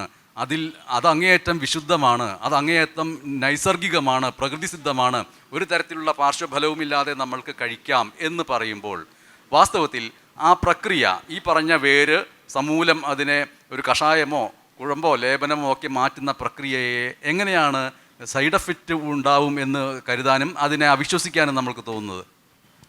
അത് വളരെ നല്ല ചോദ്യമാണ്. കാര്യം എല്ലാ കാലത്തും ഇവരൊക്കെ ഈ ആയുർവേദത്തിലെ ഇപ്പോൾ ചരകനായാലും സുശ്രുതനായിരുന്നാലും എല്ലാം ആ കാലത്ത് നമുക്ക് ചികിത്സയെക്കുറിച്ച് അല്ലെങ്കിൽ ശരീരത്തെക്കുറിച്ച് അറിഞ്ഞൂടാത്ത കാലത്ത് അവർ ചെയ്തുകൊണ്ടിരുന്ന ഒരു സർവീസ് തന്നെയാണ്. ചരകന് അന്ന് വേറെ ഓപ്ഷൻ ഇല്ല, ഒരു മൈക്രോസ്കോപ്പ് ഇല്ല സൂക്ഷ്മാണുക്കളുണ്ടെന്ന് നോക്കാനായിട്ട്. അപ്പോൾ അവർക്ക് അന്ന് അറിയാവുന്ന കാര്യങ്ങൾ വെച്ചിട്ട് അവരെന്തൊക്കെയാണോ നടപ്പുള്ള ചികിത്സകൾ അല്ലെങ്കിൽ കുറച്ച് ചെടികളൊക്കെ പറിച്ചിട്ട് കൊടുക്കുക എന്ന് പറയുന്ന കാര്യമാണ് ചെയ്തത്. അപ്പോൾ ഒരു ചെടിയിൽ നിങ്ങൾക്ക് ഏതെങ്കിലും ഒരു കാര്യത്തിന് മരുന്നുണ്ട് എന്ന് തോന്നിയെന്നിരിക്കട്ടെ, ചെയ്യാൻ പറ്റുന്ന കാര്യം എന്താണ്? അതിനെ കോൺസെൻട്രേറ്റ് ചെയ്യണം, അല്ലേ? ആദ്യം അതിനെ ഒന്നുകൂടെ, ഇപ്പോൾ വീട്ടിൽ തന്നെ പാല് കാച്ചിയിട്ട് നിങ്ങൾക്ക് കട്ടിയുള്ള പാലുണ്ടാക്കുക, കോൺസെൻട്രേറ്റ് ചെയ്യുക എന്ന് പറഞ്ഞാൽ കൂടുതൽ നേരം ഇട്ട് കുറുക്കുക എന്നുള്ള പരിപാടിയാണ്. അപ്പോൾ ഒരു ചെടിയുടെ ഇല എല്ലാം കൂടെ അരച്ചിട്ട് അവർ കുറുക്കിയെടുക്കുകയോ, അതാണ് പലപ്പോഴും പല ഇലകളും അവർ പറയുന്നത്, ഒരു ഉരുളിയിൽ മുഴുവൻ ഇലയിട്ടിട്ട് അവസാനം ഇത്ര സമയം കൊണ്ട് വളരെ ചെറുതാക്കി എടുക്കുക എന്ന് പറയുന്ന പരിപാടിയാണ് ചെയ്യുന്നത്. അപ്പോൾ കോൺസെൻട്രേറ്റ് ചെയ്യിപ്പിക്കുക, ഇല്ലെങ്കിൽ വാറ്റുക, അന്ന് ചെയ്യാൻ പറ്റുന്ന എക്സ്ട്രാക്ഷൻ്റെ രീതികളാണ് അവർ ചെയ്തുകൊണ്ടിരുന്നത്. പക്ഷേ ഇന്ന് അത് ചെയ്യുന്നതിൽ യാതൊരു അർത്ഥമില്ല. ഇന്ന് നമുക്ക് തന്മാത്ര ലെവലിൽ കാര്യങ്ങൾ അറിയാം. അപ്പോൾ ആ തന്മാത്രയെ മാത്രം കൃത്യമായി ഐസൊലേറ്റ് ചെയ്തെടുക്കുകയും ആ തന്മാത്ര കിട്ടിക്കഴിഞ്ഞാൽ അത് നമുക്ക് വേണമെങ്കിൽ സിന്തറ്റിക്കലി ഉണ്ടാക്കുകയും ചെയ്യാൻ പറ്റുന്ന ഒരു കാലഘട്ടത്തിലാണ് നമ്മൾ ജീവിക്കുന്നത്. ഇപ്പോൾ ക്ലിക്ക് കെമിസ്ട്രി പോലെയുള്ള കാര്യങ്ങളൊക്കെ വന്നപ്പോൾ നമുക്ക് വളരെ സ്പെസിഫിക് ആയിട്ട് എവിടെയാണോ അസുഖത്തിൻ്റെ ടാർഗറ്റ് അവിടെ തന്നെ പോയി ബൈൻഡ് ചെയ്യാൻ പറ്റുന്ന തന്മാത്രകൾ ഉണ്ടാക്കിയെടുക്കാൻ പറ്റുന്ന കാലത്ത് നമ്മൾ ഈ വാറ്റും ഇപ്പോഴും മറ്റേ ചട്ടയും കലവും വാറ്റും വേണമെന്ന് നിർബന്ധം പിടിക്കുന്നതിൻ്റെ കാര്യം എന്തെന്നുള്ളതാണ് ഇതിനകത്തുള്ള ഇമ്പോർട്ടൻ്റ് ആയിട്ടുള്ള ചോദ്യം. അപ്പോൾ ഈ കുറുക്കിയെടുക്കുമ്പോൾ നമുക്ക് അതിനകത്ത് വേണ്ടത് ഒരു തന്മാത്രയായിരിക്കും അതിന് നമുക്ക് മരുന്നായിട്ട് ഉപയോഗിക്കാൻ പറ്റുന്നത്. ബാക്കിയുള്ളതെല്ലാമോ അത് വേറെ എന്തോ കാര്യങ്ങളാണ്, അതിന് വേറെ എന്തെങ്കിലും പ്രോപ്പർട്ടീസ് ആയിരിക്കും ഉള്ളത്. ചിലത് ദോഷമായിരിക്കും, ചിലത് ചിലപ്പോൾ ഗുണകരം തന്നെ ആയിരിക്കും. അപ്പോൾ ഇതെല്ലാം കൂടെ അരച്ച് കലക്കി കഴിച്ചു കഴിഞ്ഞാൽ നിങ്ങൾക്ക് കൃത്യമായിട്ടുള്ള ഒരു ബെനിഫിറ്റ് ഒരിക്കലും കിട്ടില്ല എന്നുള്ളത് കൊണ്ടാണ് ആ പ്രയോഗ രീതി തന്നെ ശരിയല്ല എന്ന് പറയുന്നത്. അത് തന്നെ അശാസ്ത്രീയമാണ്. അത് മാത്രമല്ല, ഈ തിളപ്പിക്കുക, ചൂടാക്കുക എന്നൊക്കെ പറയുമ്പോൾ തന്നെ ഇതിൻ്റെ അകത്ത് പല മോളിക്യൂൾസും, ഈ ലോങ് പ്രോട്ടീൻസ് ആയിട്ടുള്ള ലോങ് ചെയിൻ ആയിട്ടുള്ള പല മോളിക്യൂൾസും ബ്രേക്ക് ഡൗൺ ചെയ്ത് അത് വേറെ പല രീതിയിലേക്ക് റീകമ്പൈൻ ചെയ്യാനുള്ള സാധ്യതയുണ്ട്.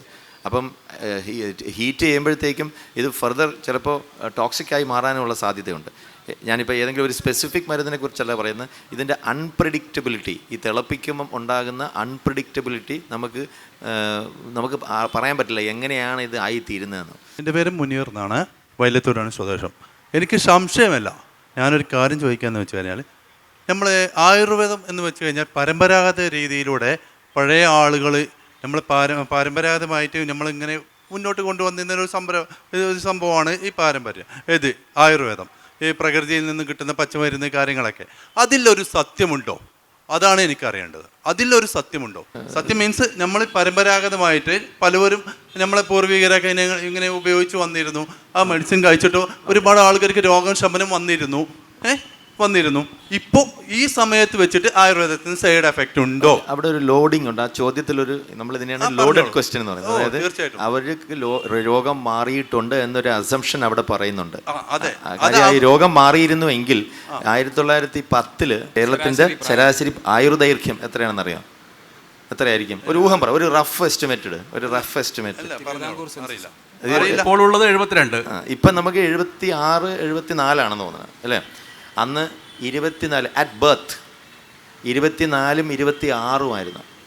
അതായത് 30 വയസ്സിന് താഴെയായിരുന്നു. അത് ഈ നമ്മൾക്ക് ഈ പണ്ടത്തെ മനുഷ്യരൊക്കെ ഈ ആയുർവേദവും പച്ചമരുന്നും ഒക്കെ കഴിച്ച് ജീവിച്ചിരുന്നവരാണ്. അതായത് ഈ ആയുർവേദം നമ്മളെ രക്ഷിച്ചിരുന്നുവെങ്കിൽ, നമ്മളെ സംരക്ഷിച്ചിരുന്നുവെങ്കിൽ, നമ്മുടെ മഹാരാജാക്കന്മാരൊക്കെ പണ്ട് എത്ര വയസ്സിലാണ് മരിച്ചത്? അന്ന് ഈ എന്താ പറയുക, മോസദുകളുണ്ടായിരുന്നു അല്ലേ? മോസദ് എന്നല്ലേ ഇവർ പറയുന്നത്, ഈ രാജാക്കന്മാരെ ട്രീറ്റ് ചെയ്യുന്ന വൈദ്യന്മാർ. അവരെ ഈ രാജാക്കന്മാർ ഏത് വയസ്സിലാണ് മരിച്ചതെന്ന് നമ്മൾ ഒന്ന് ബ്രീഫായിട്ടൊന്ന് ചെക്ക് ചെയ്യാം. അവർ ജോലി ചെയ്യുന്നില്ല, കൃഷി ചെയ്യുന്നില്ല, അവർ ശരീരം അനങ്ങുന്നില്ല. അവർക്ക് പോലും അവർക്ക് പല്ലുവേദന വന്നും വയറ്റിളക്കം പിടിച്ചൊക്കെയാണ് ഇവരൊക്കെ ചിലരൊക്കെ ചത്തുപോയത്. അപ്പോൾ ഈ പറഞ്ഞ ആയുർവേദം അന്ന് വർക്ക് ചെയ്തിരുന്നെങ്കിൽ അവരൊക്കെ ജീവിച്ചിരിക്കേണ്ടത്. അവർക്ക് 80 വയസ്സിലും 70 വയസ്സിലും 90 വയസ്സിലും ഒക്കെ ജീവിച്ചിരിക്കേണ്ടതല്ലേ? ഇന്ന് നമ്മൾ ആധുനിക മരുന്നായിട്ട് ഉപയോഗിക്കുന്ന ഏകദേശം 40-45% വരുന്ന മോഡേൺ മെഡിസിനിൽ ഉപയോഗിക്കുന്ന ഔഷധങ്ങൾ, ഇതിൽ ഒരു നല്ലൊരു ശതമാനം സസ്യങ്ങളിൽ നിന്ന് വേർതിരിച്ച് അങ്ങനെയല്ല ഉപയോഗിക്കുന്നത്, അങ്ങനെ എടുത്തല്ല ഉപയോഗിക്കുന്നത്. ഈ സസ്യങ്ങളിൽ നിന്നും അത് പോയി പറിച്ചെടുത്ത് മരുന്നാക്കുകയല്ല ചെയ്യുന്നത്. അതിനെ ഐസൊലേറ്റ് ചെയ്യും, ആ മോളിക്യൂളിനെ ഐസൊലേറ്റ് ചെയ്യും. പല ഫ്രാക്ഷണൽ ഡിസ്റ്റിലേഷൻ ഉപയോഗിച്ചും കെമിക്കൽസൊക്കെ ഉപയോഗിച്ചിട്ട് അതിനെ ഐസൊലേറ്റ് ചെയ്ത് അതിൻ്റെ കോമ്പോസിഷൻ എന്താണെന്ന് പഠിച്ച് അതിൻ്റെ കെമിക്കൽ സ്ട്രക്ചർ മനസ്സിലാക്കി അതിൻ്റെ ഇൻവിട്രോ സ്റ്റഡീസ് നടത്തി അത് എഞ്ചിനീയർ ചെയ്തെടുക്കും. ഗുണമുള്ളതാണെങ്കിൽ അതിന് ആർട്ടിഫിഷ്യലി ഡെവലപ്പ് ചെയ്തെടുക്കും. എന്തിനാണ് അങ്ങനെ ചെയ്യുന്നത്? നമുക്കറിയാം കൃത്യമായിട്ട് എന്താണ് നമ്മൾ ഉപയോഗിക്കുന്നതെന്ന് നമുക്ക് കൃത്യമായിട്ട് അറിയാം. മറ്റേതല്ല, സമൂലമായി ഉപയോഗിക്കുമ്പോഴത്തേക്ക് അതിനകത്ത് വേറെ സാധനങ്ങളൊക്കെ കാണും, അത് ചിലപ്പോൾ ദോഷം ഉണ്ടാക്കും. അപ്പോൾ ഒരു സാധനം നമ്മൾ ഒരു ശരീരത്തിലേക്ക് കടത്തിവിടുമ്പോൾ അത് കൃത്യമായിട്ട് ഏത് കെമിക്കലാണെന്നും അതിൻ്റെ ശരീരത്തിൽ എങ്ങനെ പ്രവർത്തിക്കുന്നു എന്നും നമ്മുടെ കോശങ്ങളിൽ എങ്ങനെയാണ് അതിൻ്റെ ഉപാപചയ പ്രവർത്തനം നടത്തുമ്പോൾ എങ്ങനെ എത്ര സമയം കൊണ്ട് അത് എക്സ്ക്രീറ്റ് ചെയ്ത് പോകുന്നു എന്നെല്ലാം കൃത്യമായി അറിഞ്ഞിരിക്കണം. അങ്ങനെയുള്ള പഠനങ്ങൾ അനുസരിച്ചാണ് മോഡേൺ മെഡിസിനിൽ മരുന്നുകൾ പുറത്തിറങ്ങുന്നത്. അപ്പോൾ ഈ പറയുന്ന മരുന്നുകളെല്ലാം തന്നെ ആ ഒരു PIL ഡോക്യുമെൻറ്റിൽ അതിനകത്ത് കൃത്യമായിട്ട് എഴുതിയിട്ടുണ്ട് എന്തൊക്കെയാണ് ഇതിൻ്റെ പാർശ്വഫലങ്ങളെന്ന്. ഇതിൽ എന്തെങ്കിലും പാർശ്വഫലങ്ങളുണ്ട്, ഇത് മനുഷ്യന് ദോഷം ചെയ്യുന്നതാണെങ്കിൽ ആരാണിത് പിൻവലിക്കുന്നത്? ആയുർവേദക്കാർ പറഞ്ഞിട്ടല്ല, അവർ തന്നെ പിൻവലിക്കും. ഇത് മാനുഫാക്ചർ ചെയ്യുന്നവരും സയൻറ്റിഫിക് കമ്മ്യൂണിറ്റി തന്നെ ഇതിൽ പ്രശ്നമുണ്ടെന്ന് പറഞ്ഞിട്ട് അവരാണ് വിഡ്രോ ചെയ്യുന്നത്. അങ്ങനെയാണ് സയൻസ് മുന്നോട്ട് പോകുന്നത്. ഇന്ന് നിങ്ങൾക്ക് ഓർമ്മയുള്ള ഏതെങ്കിലും ആയുർവേദ മരുന്ന് വിഡ്രോ ചെയ്തതിൻ്റെ ചരിത്രമുണ്ടോ? ഏതെങ്കിലും ഒരു ആയുർവേദ മരുന്ന് വിഡ്രോ ചെയ്ത് കേസ് കൊടുത്ത് പബ്ലിക് ഇൻട്രസ്റ്റ് ലിറ്റിഗേഷൻ കൊടുത്ത് സുപ്രീം കോടതിയിൽ ഓർഡർ വരുമ്പോഴാണ് വിഡ്രോ ചെയ്യുന്നത്. പേരെന്താണ്? അബ്ദുൽ ലത്തീഫ്. എൻ്റെ അനുഭവത്തിൽ ഞാൻ ഒരു മരത്തിൽ നിന്ന് വീണ് അനുഭവ സാക്ഷ്യം നമ്മൾ സ്വീകരിക്കാറേയില്ല. എൻ്റെ അനുഭവം എന്ന് തുടങ്ങുന്ന യാതൊരു സാധനവും സയൻസ് എടുക്കും. അനുഭവം എടുക്കാതെ എങ്ങനെ അറിയും? എൻ്റെ ഉപ്പാപ്പ പറയട്ടെ, അനുഭവം എല്ലാം നമ്മൾ സയൻസിൽ എടുക്കുന്നത്. നമ്മൾ സയൻസിൽ ക്ലിനിക്കൽ ട്രയൽസ് ആണ് എടുക്കുന്നത്. ക്ലിനിക്കൽ ട്രയൽസിൽ കൂടിയാണ് സയൻസ് ഉണ്ടാകുന്നത്. ക്ലിനിക്കൽ സയൻസ് അല്ല. നിങ്ങൾ ആയുർവേദത്തിന് ദോഷഫലങ്ങളുണ്ട്, ആയുർവേദത്തിന് ഗുണമില്ല എന്ന് പറഞ്ഞുകൊണ്ടാണ് ഞാൻ പറയുന്നത്. അതെ, അതിന് ആയുർവേദത്തിന് ഗുണമുണ്ട് ഞാൻ പറയുന്നു. അദ്ദേഹത്തിൻ്റെ വ്യക്തിപരമായിട്ടുള്ള അനുഭവവും അദ്ദേഹത്തിൻ്റെ കൂടെയുള്ളവർക്കും ഉള്ള അനുഭവമാണ്. അദ്ദേഹത്തിൻ്റെ ഇത്രയും കാലത്തെ ജീവിതത്തിൽ അദ്ദേഹത്തെ പരിചയപ്പെട്ട വ്യക്തികൾ, അദ്ദേഹത്തിൻ്റെ കുടുംബാംഗങ്ങൾ, അവർക്കൊക്കെ ആയുർവേദത്തിലൂടെ ഗുണം കിട്ടിയെന്നുള്ള അനുഭവ സാക്ഷ്യമാണ് അദ്ദേഹം പറഞ്ഞിട്ടുള്ളത്. അനുഭവ സാക്ഷ്യം പങ്കുവച്ചതിന് വളരെ നന്ദി. ഇത് പലപ്പോഴും നമ്മൾ ഈ പല പരസ്യങ്ങളിലും കാണുന്നതാണ്. എനിക്ക് അനുഭവം ഉണ്ടായി, ഞാൻ തൊട്ടടുത്തുള്ള തങ്കമ്മയ്ക്ക് ഉപദേശിച്ചു, അവിടുന്ന് ഫാത്തിമയ്ക്ക് പോയി എന്ന്. ഈ അനുഭവ സാക്ഷ്യം എന്ന് പറയുന്നത് ശാസ്ത്രത്തിൽ നമ്മൾ എടുക്കുകയില്ല. കൃത്യമായി ഉള്ള പഠനങ്ങൾ കൊണ്ടുവന്നു കഴിഞ്ഞാൽ ആ പഠനത്തിന് എന്തെങ്കിലും അപാകത ഉണ്ടെങ്കിൽ അതും കൂടെ ചൂണ്ടിക്കാണിക്കാം. ഒരു കാര്യം കൂടി പറയാനുണ്ടായിരുന്നു. ഇപ്പോൾ നമുക്ക് ഈ അടുത്ത കാലത്ത് 2014 തൊട്ട് വരുന്ന കുറേ സ്റ്റഡീസ് ഉണ്ട്. അതിൽ കാണുന്നത് adulteration of modern medicine in Ayurveda. അതായത് ആയുർവേദിക് മെഡിക്കേഷനിൽ മോഡേൺ മെഡിസിൻ്റെ അഡൾട്രേഷൻ ചേർക്കുന്ന ഒരു കേസ് തന്നെ, പല കേസുകളും വന്നിട്ടുണ്ട്. നിരവധി സ്റ്റഡീസ് ഉണ്ടായിട്ടുണ്ട്. ഇപ്പം കഴിഞ്ഞ വർഷം തന്നെ ഒരു വളരെ പ്രശസ്തമായ ഒരു കമ്പനിയുടെ കേസ് നടക്കുന്നുണ്ടായിരുന്നു, അതായത് ഈ അഡൾട്രേഷൻ്റെ കാരണം. അപ്പോൾ ഇതിൽ ഗുണമുണ്ട് എന്ന് പറയുമ്പോഴത്തേക്കും മോഡേൺ മെഡിസിൻ കഴിച്ചത് കൊണ്ടാകാം. 2, പ്ലസീബോ ഇഫക്റ്റ് ആയിരിക്കാം. 3, ഈ നിങ്ങളുടെ ശരീരം സ്വമേധയായി തന്നെ പല രോഗങ്ങളെയും ശമിപ്പിക്കാനുള്ള ശേഷി നമ്മുടെ ശരീരത്തിനുണ്ട്.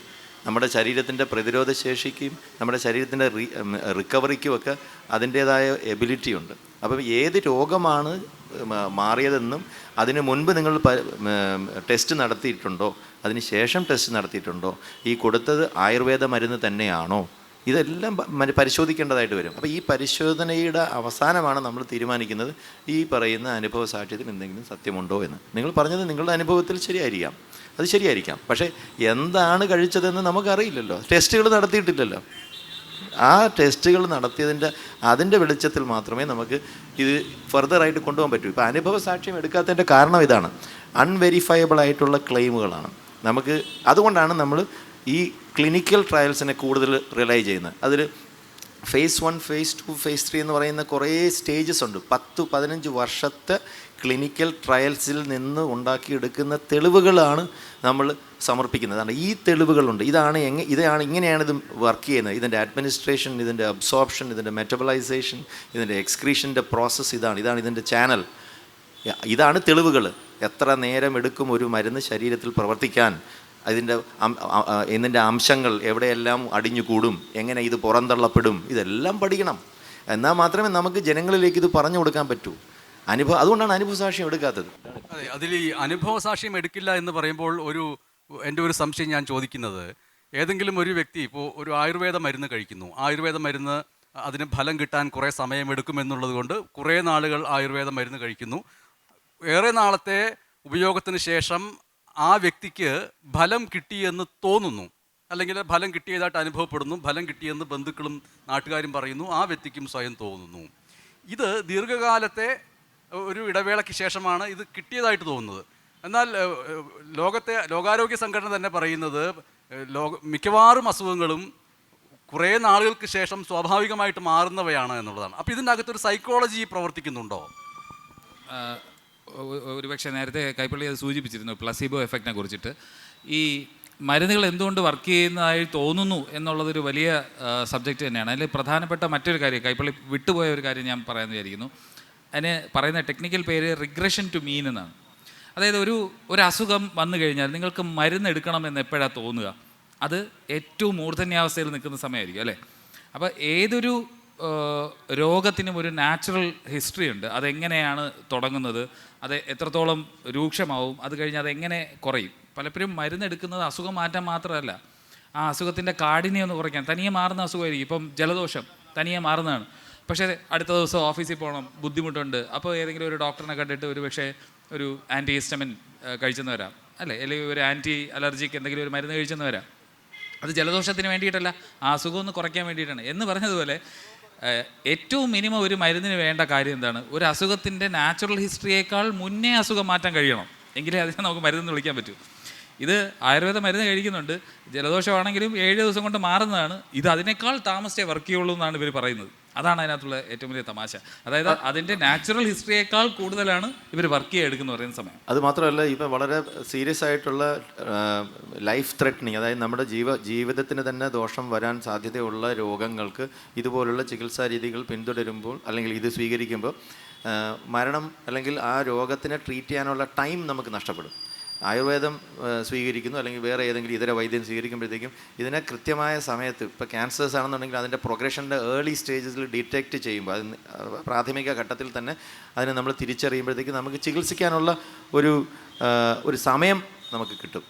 അതുകൊണ്ടാണ് ഇതിനെ നമ്മൾ വളരെ സീരിയസ് ആയിട്ട് എടുക്കണം. നമ്മൾ പ്രത്യേകിച്ച് നമുക്ക് വേണ്ടപ്പെട്ടവരായിരിക്കാം. അപ്പോൾ ഈ അനുഭവ സാക്ഷ്യങ്ങൾ നമ്മൾ എടുക്കുമ്പോഴത്തേക്ക് അത് അക്രോസ് ദ ബോർഡ് എല്ലാവർക്കും നമുക്ക് അപ്ലൈ ചെയ്യാൻ പറ്റില്ല. കാരണം ഈ ചോദ്യങ്ങൾ വരും, എങ്ങനെയാണ് ഇത് വർക്ക് ചെയ്യുന്നതെന്നുള്ളൊരു ചോദ്യങ്ങൾ വരും. അവിടെ മറുപടി കൊടുക്കാൻ പറ്റണം. ജനാർദ്ദന് 63 വയസ്സാണ്. നേരത്തെ ഇവിടെ ലോകത്തിനെ പറ്റി പറഞ്ഞു, നമ്മളെ ഭൂഗോളത്തിനെ പറ്റി പറഞ്ഞു. നമ്മളെ ഭൂഗോളം മൊത്തം നോക്കുകയാണെങ്കിൽ 3 ഭാഗം വെള്ളം, 1 ഭാഗം കരയെ മാത്രമേ ഉള്ളൂ. അതിൽ ഈ ആയുർവേദ മരുന്ന് നിരോധിച്ച അതിൻ്റെ പറ്റും. പക്ഷെ ഇതിന് ശാസ്ത്രമുണ്ട്, ആയുർവേദത്തിന് ശാസ്ത്രമുണ്ട്. അത് ഈ കോട്ടക്കൽ ആര്യവൈദ്യശാല അതിനൊരു പ്രധാന ഘടകമാണ്. അത് അവർ കൊടുക്കണ ദശമൂലാരിഷ്ടം മുതലേക്ക് മാനസികമായിട്ടുള്ള അതിൻ്റെ അനുഭവം എനിക്കുണ്ട്. നെയ്യ് മുതൽ കൊടുത്തിട്ട് ചികിത്സ ഭേദമായി കൊണ്ടുപോയി നെല്ലിക്കും പശുവിൻ പാലിൽ കടഞ്ഞ മോരും വെണ്ണ വേറെ വെച്ചിട്ട് ആ അനുഭവം എനിക്കുണ്ട്. ഇപ്പം ഈ തക്കാളി ഉപയോഗിക്കണമെങ്കിൽ എത്ര കാലമായി? ഞാൻ എനിക്കറിയാം രോഗം വന്നാണ്ട് എന്താണ് സി കോമ്പസ് കൂടുതലാണ്. തക്കാളി, മീനിൽ തളയൻ, അതായത് ചെമ്മീൻ, അതിൽ മെത്തൽ, അതുപോലെ സാധനങ്ങളൊന്നും കഴിക്കരുത്. അത് ആയുർവേദത്തിൻ്റെ അതിനൊരു ശാസ്ത്രമുണ്ട്. ആ ശാസ്ത്രത്തെ ചൂഷണം ചെയ്യുന്ന അതിനിപ്പോൾ നിങ്ങൾ പറഞ്ഞ മാതിരി ഈ കോട്ടക്കൽ ആര്യവൈദ്യശാല ഉണ്ടെങ്കിൽ അതിനെങ്ങനെ ഉണ്ടോ എന്നുള്ള നോക്കണം നമ്മൾ. അതിനാരാണ് മുന്നോട്ട് വരിക? ലോകത്ത് ഏറ്റവും കൂടുതൽ പഞ്ചസാര ഉപയോഗിക്കുന്നത് ഇന്ത്യക്കാരാണ്. ആ ഇന്ത്യക്കാരിൽ ഏറ്റവും കൂടുതൽ പഞ്ചസാര ഉപയോഗിക്കുന്നത് കേരളക്കാരാണ്. ആ കേരളക്കാരിൽ ഏറ്റവും കൂടുതൽ പഞ്ചസാര ഉപയോഗിക്കുന്നത് മലപ്പുറം ജില്ലക്കാരാണ്. ആ മലപ്പുറം ജില്ലയിലാണ് ഈ ക്യാൻസർ രോഗികൾ ഏറ്റവും ഉള്ളത്. ഇന്ന് സപ്ലൈക്കോന്ന് പറഞ്ഞാൽ റേഷൻ കഴിയുന്ന 1/2 കിലോ പഞ്ചസാര കിട്ടിയില്ലെങ്കിൽ അതിന് പോകും. അതെന്താണ് എന്താ ശർക്കര എന്താ പറ്റാത്തത്? ശർക്കര എന്താണ് പറ്റാത്തത്? ശർക്കര ആകുമ്പോൾ നല്ല ശർക്കര വേണ്ടേ, ചക്കര വേണ്ടേ? അതെന്താ പറ്റാത്തത്? പഞ്ചസാരയും ശർക്കരയും താരതമ്യം പെടുത്തിക്കൊണ്ട് അദ്ദേഹത്തിൻ്റെ അഭിപ്രായം പറയുകയായിരുന്നു അദ്ദേഹം. താങ്കളുടെ പേര്? ഹരിദാസ്, മഞ്ചേരി സ്വദേശിയാണ്. നമ്മുടെ കാലങ്ങളായിട്ട് ഇവിടെ തൈലം, കുഴമ്പ് തുടങ്ങിയവയുണ്ട്. അതുപോലെ തന്നെ മോഡേൺ മെഡിസിനിൽ ഓയിൻമെൻറ്റ് ഉണ്ട് പുറമെ പുരട്ടാനുള്ളത്. എവിടെയാണ് ഫലത്തിൻ്റെ കാര്യത്തിൽ ഇത് രണ്ടും വ്യത്യാസപ്പെട്ടിരിക്കുന്നത്? നമ്മുടെ ശരീരത്തിൽ അപ്ലൈ ചെയ്യുന്ന പല ടോപ്പിക്കൽ ആപ്ലിക്കേഷൻസ് ഉണ്ട്. ഇപ്പോൾ എക്സീമ, അപ്പോൾ അങ്ങനെയുള്ള അസുഖങ്ങൾക്കൊക്കെയുള്ള ഈ ടോപ്പിക്കൽ ആപ്ലിക്കേഷൻസ് ഉണ്ട്. അത് സ്റ്റെറോയിഡൽ ക്രീമുകളാണ്. അത് നമ്മുടെ സ്കിന്നിൽ മാത്രം, നമ്മുടെ ചർമ്മത്തിൽ മാത്രം അഫക്റ്റ് ചെയ്യുന്നത് കൊണ്ടാണ് അത് വർക്ക് ചെയ്യുന്നത്.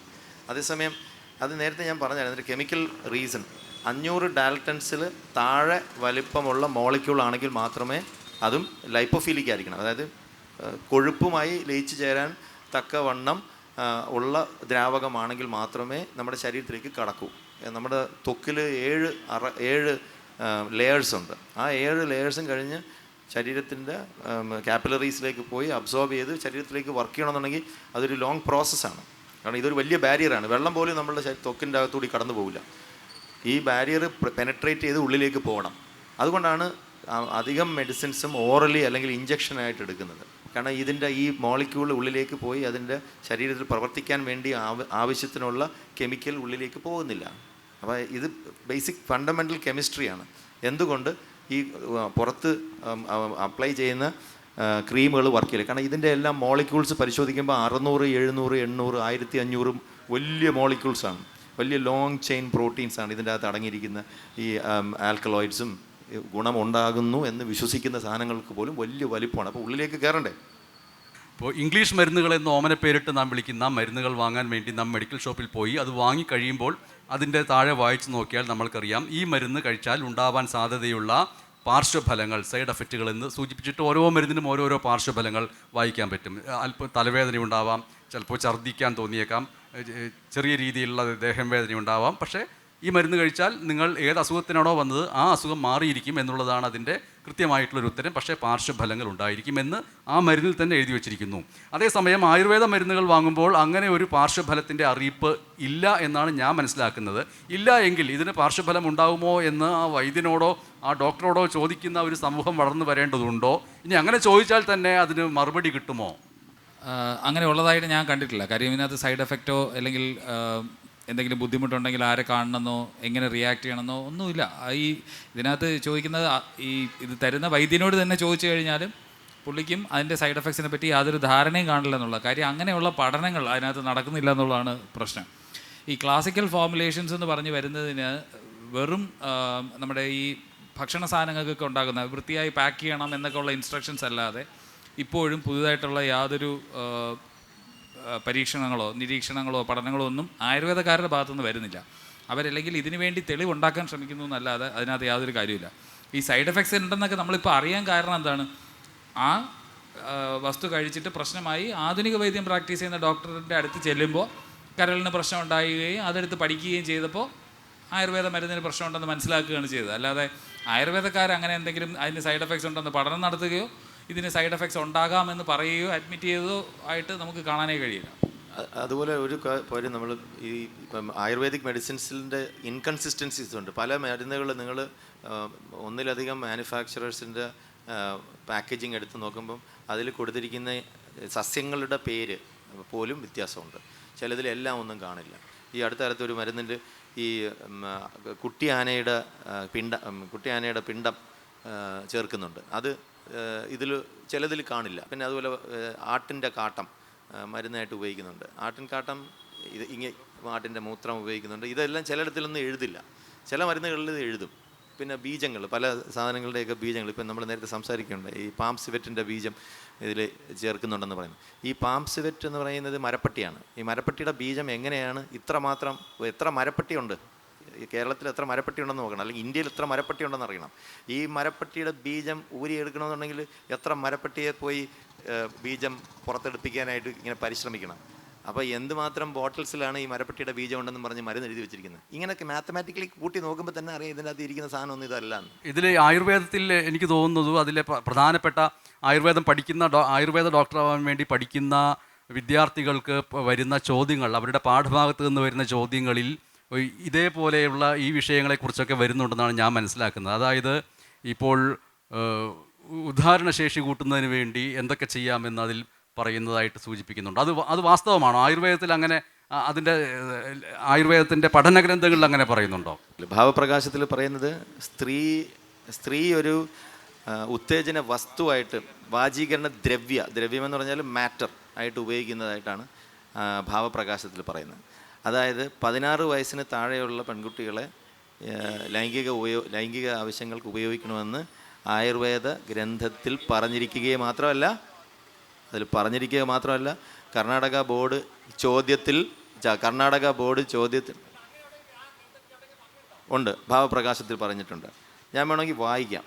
A woman up to 16 years is considered as child.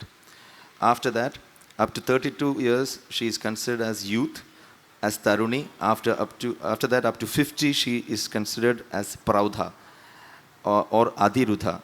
After that, she is considered as old or vruddha. ഇനിയാണ് കാര്യം വരുന്നത്, ശ്രദ്ധിച്ച് കേൾക്കണേ.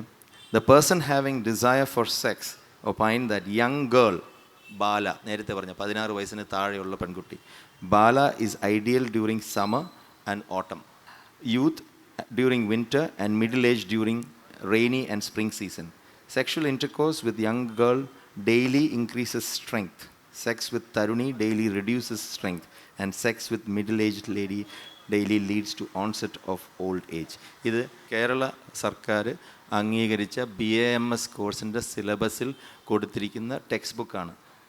The text book of Swasthavritta. നിങ്ങൾക്ക് വേണമെങ്കിൽ പരിശോധിക്കാം. പേജ് നമ്പർ 30 അതിൽ കൊടുത്തിരിക്കുന്ന സാധനമാണ്. അതാണ് ഞാൻ വായിച്ചത്. ഇത് കർണാടക ബോർഡിൽ പരീക്ഷയിൽ 5 മാർക്കിൻ്റെയോ 10 മാർക്കിൻ്റെയോ ഒരു ചോദ്യമായിട്ട് വരികയുണ്ടായി. അവസാനത്തെ ചോദ്യമാണ്. ചോദ്യം നേരത്തെ ചോദിച്ചാൽ ഈ അഷ്ടാംഗ അതിന്റെ നേരത്തെ ചോദിച്ചില്ല, ചേട്ടാ ചോദിച്ചില്ല. അതിന്റെ ആയുർവേദന്റെ ആ ശാസ്ത്രത്തിനാണോ അതിന്റെ കെമിക്കലിനാണോ ഉള്ളത്? ആ ശാസ്ത്രത്തിന് എന്തെങ്കിലും തെറ്റുണ്ടോ? ശാസ്ത്രം പൊട്ടത്തെറ്റാ. പൊട്ടത്തെറ്റാണ്. ത്രിദോഷം പഞ്ചഭൂതം നിങ്ങൾ എക്സ്പ്ലെയിൻ ചെയ്തതാ, പറഞ്ഞതാ. ഞങ്ങൾ കഴിഞ്ഞ 4-5 വർഷമായിട്ട് പലരോടും ചോദിക്കുകയാണ്, എന്താണ് ത്രിദോഷം, എന്താണ് പഞ്ചഭൂതം, എങ്ങനെയാണ് ഈ ത്രിദോഷവും പഞ്ചഭൂതവും നമ്മുടെ ശരീരത്തിൽ നമ്മുടെ രോഗത്തെ ശമിപ്പിക്കുകയോ രോഗലക്ഷണം ഉണ്ടാക്കുന്നത് എങ്ങനെയാണെന്ന് 10 പേരെ വിളിച്ചു ചോദിച്ചാൽ അവർ 15 മറുപടിയാണ് പറഞ്ഞുകൊണ്ടിരിക്കുന്നത്. അത് വേറെ വിഷയം. ഇതിനകത്ത് പറയുന്ന തേജസ്, ഓജസ് എന്ന് പറയുന്നത് 8 തുള്ളിയായിട്ട് ഇവിടുന്ന് എടുക്കാൻ പറ്റുന്നതാണ്. എടുത്ത് കാണിച്ചു തരാൻ പറ്റുമോ ആരുടെയെങ്കിലും? ഇല്ല. ഓജസ് സ്കൂൾ കുട്ടികളെ പഠിപ്പിക്കുന്നതാണ്. ശാസ്ത്രം ഹൃദയത്തിലാണ്. പക്ഷെ ഇവിടെ എന്താ തൊട്ടെ? അതായത് ഹൃദയം മുതൽ മസ്തിഷ്കം വരെ നീളുന്ന ഒരു മെമ്മറി. ഇതാണ് ഇങ്ങനെയുള്ള അശാസ്ത്രീയമായ ചിന്താരീതിയൊക്കെ ചേട്ടന് വരാനുള്ള പ്രധാന കാരണം ഇതുപോലെയുള്ള പുസ്തകങ്ങൾ വായിക്കുന്നതുകൊണ്ടാണ്. അതിനെ ക്രിട്ടിക്കലായി നോക്കിക്കാണുക. ആയുർവേദം ശാസ്ത്രീയമോ എന്ന് പറഞ്ഞ് ഞാനൊരു ഡിബേറ്റ് ഒരു ആയുർവേദ ഡോക്ടറുമായി നടത്തിയത് നമ്മുടെ ന്യൂറോൺസ് എന്ന് പറഞ്ഞ ചാനലിൽ കിടപ്പുണ്ട്. 3 മണിക്കൂറുണ്ട്. സമാധാനമായിട്ട് അങ്ങ് പോയിട്ട് അതൊന്ന് കാണുക. ഒരു ചോദ്യം ഒരു പ്രേക്ഷകൻ എന്നോട് ചോദിക്കാൻ വേണ്ടി ഏൽപ്പിച്ചിരിക്കുന്നത് സൂചിപ്പിക്കാം. നമ്മുടെ സർക്കാർ സ്കൂളുകളിലെ സിലബസിൽ പാഠ്യപദ്ധതികളിൽ ഔഷധ സസ്യങ്ങളെക്കുറിച്ച് പറയുന്നുണ്ട്. ഓരോ വിദ്യാലയത്തിലും ഔഷധ സസ്യങ്ങൾ നട്ടു വളർത്തണമെന്നും അതേക്കുറിച്ച് വ്യത്യസ്തമായി പഠിക്കണമെന്നുമൊക്കെ നിർദ്ദേശിക്കുന്നുണ്ട്. വാസ്തവത്തിൽ ഔഷധ സസ്യങ്ങൾ എന്ന ഒന്ന് ഉണ്ടോ എന്നുള്ളതാണ് ചോദ്യം. ഉണ്ടെങ്കിൽ എന്ത്, ഇല്ലെങ്കിൽ എന്തുകൊണ്ട്? ഇത് സർക്കാർ തന്നെ മുൻകൈയെടുത്ത് സ്കൂളുകളിൽ അങ്ങനെ ഔഷധ സസ്യങ്ങൾ കുട്ടികളെ കൊണ്ട് നട്ടു വളർത്തിപ്പിച്ച് അതേക്കുറിച്ച് പഠിക്കണമെന്ന് പറയുന്നതിൽ ഒരു യുക്തിയുണ്ടോ ഇല്ലയോ എന്നതാണ് ചോദ്യം. അത് വളരെ നല്ലൊരു ചോദ്യമാണ്. സ്കൂളുകളിൽ മാത്രമല്ല, ഇപ്പോൾ ഞാൻ താമസിക്കുന്നത് തിരുവനന്തപുരത്താണ്. തിരുവനന്തപുരത്ത് ശാസ്ത്ര സാങ്കേതിക മ്യൂസിയം ഉണ്ട്. സയൻസും ടെക്നോളജിയും പ്രൊമോട്ട് ചെയ്യാനായിട്ട് സർക്കാർ തന്നെ തുടങ്ങിയിട്ടുള്ള ഒരു സംഗതിയാണ്. നിങ്ങൾക്കറിയാം KSTM എന്ന് പറയുന്ന ടെലസ്കോപ്പുണ്ട്, വാനനിരീക്ഷണം നടത്താം, പ്ലാനറ്റേറിയമുണ്ട്. അവിടെയും ഒരു ഗാർഡനുണ്ട്, ബട്ടർഫ്ലൈ ഗാർഡനുണ്ട്. അതിനോടൊപ്പം തന്നെ ഔഷധ സസ്യങ്ങൾ എന്ന് പറഞ്ഞ് കുറേ ചെടികൾ വെച്ചിട്ടുണ്ട്. ചോദ്യം, അങ്ങനെ ചെടികൾക്ക് ഏതെങ്കിലും ഒരു സസ്യം, ഔഷധ സസ്യം എന്ന് പറഞ്ഞൊരു പ്രത്യേക സസ്യം ഉണ്ടോ എന്നുള്ളതാണ്. അങ്ങനെ ഒരു സാധനമേ ഇല്ല. പല ചെടികളിൽ നിന്നും നമുക്ക് കൃത്യമായ ഔഷധം ഉണ്ടാക്കാനുള്ള തന്മാത്രകൾ വേർതിരിച്ചെടുക്കാൻ പറ്റും. പക്ഷെ അവയൊന്നും ഔഷധ സസ്യമല്ല. അതെല്ലാം പലപ്പോഴും അതിനകത്ത് ഒരുപാട് വിഷങ്ങളും അടങ്ങിയിട്ടുണ്ട്. നമുക്ക് ഔഷധ സസ്യം എന്ന് പറയുന്നത് ഒന്നുകിൽ അതിൽ നിന്ന് ഔഷധം എടുക്കുന്നത് കൊണ്ട് അതിന് ഔഷധ സസ്യം എന്ന് പറയാം. അല്ലാതെ ചെടി സമൂലം അരച്ച് കലക്കി കുടിക്കുന്നത് ഔഷധമല്ല. അതൊരു പ്രാകൃത അശാസ്ത്രീയ ചികിത്സാ രീതിയുടെ ലക്ഷണമാണ്. ഈ ഒരു പശ്ചാത്തലത്തിൽ അരളി എന്ന പൂവ് ഇപ്പോൾ ചർച്ചാ വിഷയമായല്ലോ. അതിനെ എങ്ങനെ ചേർത്ത് വെച്ചുകൊണ്ട് ഇതിനോട് കമൻറ്റ് ചെയ്യാം? അതാണ് ഈ കൈ കിട്ടുന്നതെല്ലാം എടുത്ത് കഴിക്കുക എന്നുള്ള ടെൻഡൻസി മാറ്റുക. അതാണ് ഞാൻ നേരത്തെ പറഞ്ഞത്, ആരോഗ്യ സാക്ഷരത ഉണ്ടാക്കുക എന്ന്. അരളി എന്ന് പറഞ്ഞ ചെടിയുടെ പൂവ് കൊണ്ട് മരിച്ചിട്ടുള്ള ആളുകളുടെ എണ്ണം വളരെ കുറവാണ്. കാര്യം അത് എല്ലാവർക്കും അറിയാവുന്ന കാര്യം എന്നാണ് വിചാരിച്ചിട്ടുണ്ട്. ഇത് കാഷ്വലായിട്ട് എടുത്ത് കഴിച്ചപ്പോൾ മരിച്ചു എന്ന് പറയുന്നുണ്ട്. ഇതുകൊണ്ടാണ് എന്ന് സ്ഥാപിക്കാനായിട്ടുള്ള തെളിവുകളൊന്നുമില്ല. പക്ഷേ അരളി ടോക്സിക് ആണെന്നുള്ളതിന് തെളിവുകളുണ്ട്, അതിനെക്കുറിച്ച് പഠിച്ചിട്ടുണ്ട്. ആയുർവേദവുമായി ബന്ധപ്പെട്ട് മറ്റൊരു സംശയം സ്വാഭാവികമായിട്ടും വരും. നമ്മൾ ഇത്രയും നേരം മരുന്നുകളെക്കുറിച്ചാണ് സംസാരിച്ചുകൊണ്ടിരുന്നത്. ഇപ്പോൾ കേരളത്തിൽ പൊതുവേ ഇപ്പോൾ യുവജനങ്ങൾക്കിടയിൽ ആയുർവേദ മസാജ് സെൻറ്ററുകളിലേക്ക് പോവുക, ഒഴിച്ചിൽ പിഴിച്ചിൽ അത്തരം കാര്യങ്ങളിൽ മുഴുകുക, അല്ലെങ്കിൽ നസ്യം അതുപോലുള്ള കാര്യങ്ങൾ, ധാര, അതിലൊക്കെ പുതിയ ചില ട്രെൻഡുകളൊക്കെ വ്യാപിച്ചു വരുന്നുണ്ട്. ഈ പറഞ്ഞ ഒരു പാർശ്വഫലങ്ങളുടെ കാര്യം ഇതിലും കൂടി ബാധകമാണോ? അല്ല, ഈ പറഞ്ഞ കാര്യത്തിനകത്ത് ഇപ്പോൾ ഉദാഹരണത്തിന് തടവലെന്ന് പറയുമ്പോൾ നേരത്തെ പറഞ്ഞു കഴിഞ്ഞു, എല്ലിൻ്റെ എണ്ണം പോലും അറിയാത്ത ആളുകളുണ്ടെന്നുള്ള കാര്യം പറഞ്ഞായിരുന്നല്ലോ. അപ്പോൾ അതുകൊണ്ടുള്ള പ്രശ്നം എന്ന് വെച്ച് കഴിഞ്ഞാൽ ഈ ഓരോ അസ്ഥിയുടെയും റേഞ്ച് ഓഫ് മൂവ്മെൻ്റ് എന്ന് പറയും. ഒരു എന്താ പറയുക, ഒരു കൈകാൽ വീശാനായിട്ട് ആ ബോളും സോക്കറ്റിനും എത്രത്തോളം റേഞ്ച് ഓഫ് മൂവ്മെൻ്റ് ഉണ്ട്. ചില ജോയിൻറ്റുകളൊക്കെ ഒരു പർട്ടിക്കുലർ രീതിയിൽ മാത്രമേ മൂവ് ചെയ്യുള്ളൂ. അപ്പോൾ ഇതൊന്നും അറിഞ്ഞൂടാതെ ഇപ്പോൾ ഈ കൈയൊക്കെ ഷോൾഡറൊക്കെ ഇളകി പോയിട്ട് തിരിച്ച് പിടിച്ചിടുക, അതിനെ തടവി ശരിയാക്കുക, ഇതുപോലെയൊക്കെയുള്ള കേസുകളിൽ പലപ്പോഴും കണ്ടിട്ടുള്ളൊരു കാര്യം. അതുകൊണ്ട് ഗുണത്തേക്കാൾ ദോഷം ഉണ്ടാകുന്നുണ്ട്. ഇപ്പോൾ ഈ അടുത്ത കാലത്ത് ഒരു ഓർത്തോപീഡിഷ്യൻ എന്നോട് പറഞ്ഞൊരു കാര്യം എന്ന് വെച്ചാൽ, തുടയലിന് ക്യാൻസർ വന്നിട്ട് ചവിട്ടി തിരുമ എങ്ങാണ്ടോ ചെയ്തിട്ട് ആ കാല് അവിടുത്തെ എല്ല് കംപ്ലീറ്റ് ആയിട്ട് പൊടിഞ്ഞു പോയി, നശിച്ചു പോയി എന്നുള്ളൊരു കാര്യം. അപ്പോൾ ഇതുപോലെയുള്ള ഒരുപാട് കേസുകളുണ്ട്. ഈ നസ്യം എന്നൊക്കെ പറഞ്ഞാൽ മൂക്കിനകത്തേക്ക് ഒരു വസ്തു ഉപയോഗിക്കുകയാണ്. അതിന് പ്രത്യേകിച്ച് തെളിവില്ലെങ്കിൽ തീർച്ചയായിട്ടും ആവശ്യമുള്ള എഫക്റ്റും കാണില്ല, സൈഡ് എഫക്റ്റും ഉണ്ടാകാനുള്ള സാധ്യത ഉണ്ടെന്നുള്ളതാണ് അതിനകത്ത് പറയാനുള്ളത്. ഇപ്പോൾ ഈ വായിക്കാത്തൂടിയാണോ മൂക്കിൽ കൂടിയാണോ എന്നുള്ളത് അതിനകത്ത് പ്രത്യേകിച്ച് കാര്യമില്ല. അതുപോലെ എനിമ കൊടുക്കുന്ന പരിപാടിയുണ്ട്, ഇതിനകത്തൊക്കെ സൈഡ് എഫക്ട്സ് ഉണ്ടാകാനുള്ള സാധ്യതയുണ്ട്. ആയുർവേദത്തിന് സൈഡ് എഫക്റ്റ് ഉണ്ടോ എന്നുള്ള ചോദ്യം തീർച്ചയായിട്ടും അത് വളരെ പ്രധാനപ്പെട്ട ചോദ്യം എന്നുള്ള നിലയ്ക്ക് നമ്മൾ ഇനി ആയുർവേദവുമായി ബന്ധപ്പെട്ട് ഒരു മെഡിക്കൽ ഷോപ്പിൽ പോകുമ്പോൾ, ഒരു വൈദ്യനെ കാണുമ്പോൾ ഒക്കെ തീർച്ചയായിട്ടും ചോദിക്കേണ്ട ഒരു ചോദ്യമാണ്, ഇത് കഴിച്ചാൽ എനിക്ക് എന്തെങ്കിലും തരത്തിലുള്ള ഒരു പാർശ്വഫലം ഉണ്ടാകുമോ എന്നുള്ള ചോദ്യം. അങ്ങനെ നിരന്തരം ചോദ്യങ്ങൾ ചോദിച്ചുകൊണ്ടേയിരിക്കുമ്പോഴാണ് ശാസ്ത്രത്തിൻ്റെ അടിസ്ഥാനത്തിൽ നമ്മുടെ ആരോഗ്യരംഗം വളരുകയുള്ളൂ എന്നുള്ള സന്ദേശമായിരിക്കാം ഒരുപക്ഷേ എസൻസ് ഗ്ലോബൽ USA മുന്നോട്ട് വയ്ക്കുന്നത് എന്ന് കരുതുന്നു. ഇന്ന് ഈ സംവാദത്തിൽ പങ്കെടുക്കുകയും ക്രിയാത്മകമായി ചോദ്യങ്ങൾ ചോദിക്കുകയും അഭിപ്രായങ്ങൾ പറയുകയും ചെയ്ത എല്ലാ പൊതുജനത്തിനും ഏറ്റവും അധികം നന്ദി പ്രകാശിപ്പിക്കുന്നു. ശാസ്ത്ര പ്രചാരകരായ ഇവർ രണ്ടുപേർക്കും ഒപ്പം നന്ദി അറിയിക്കുകയും ചെയ്യുന്നു. നന്ദി, നമസ്കാരം.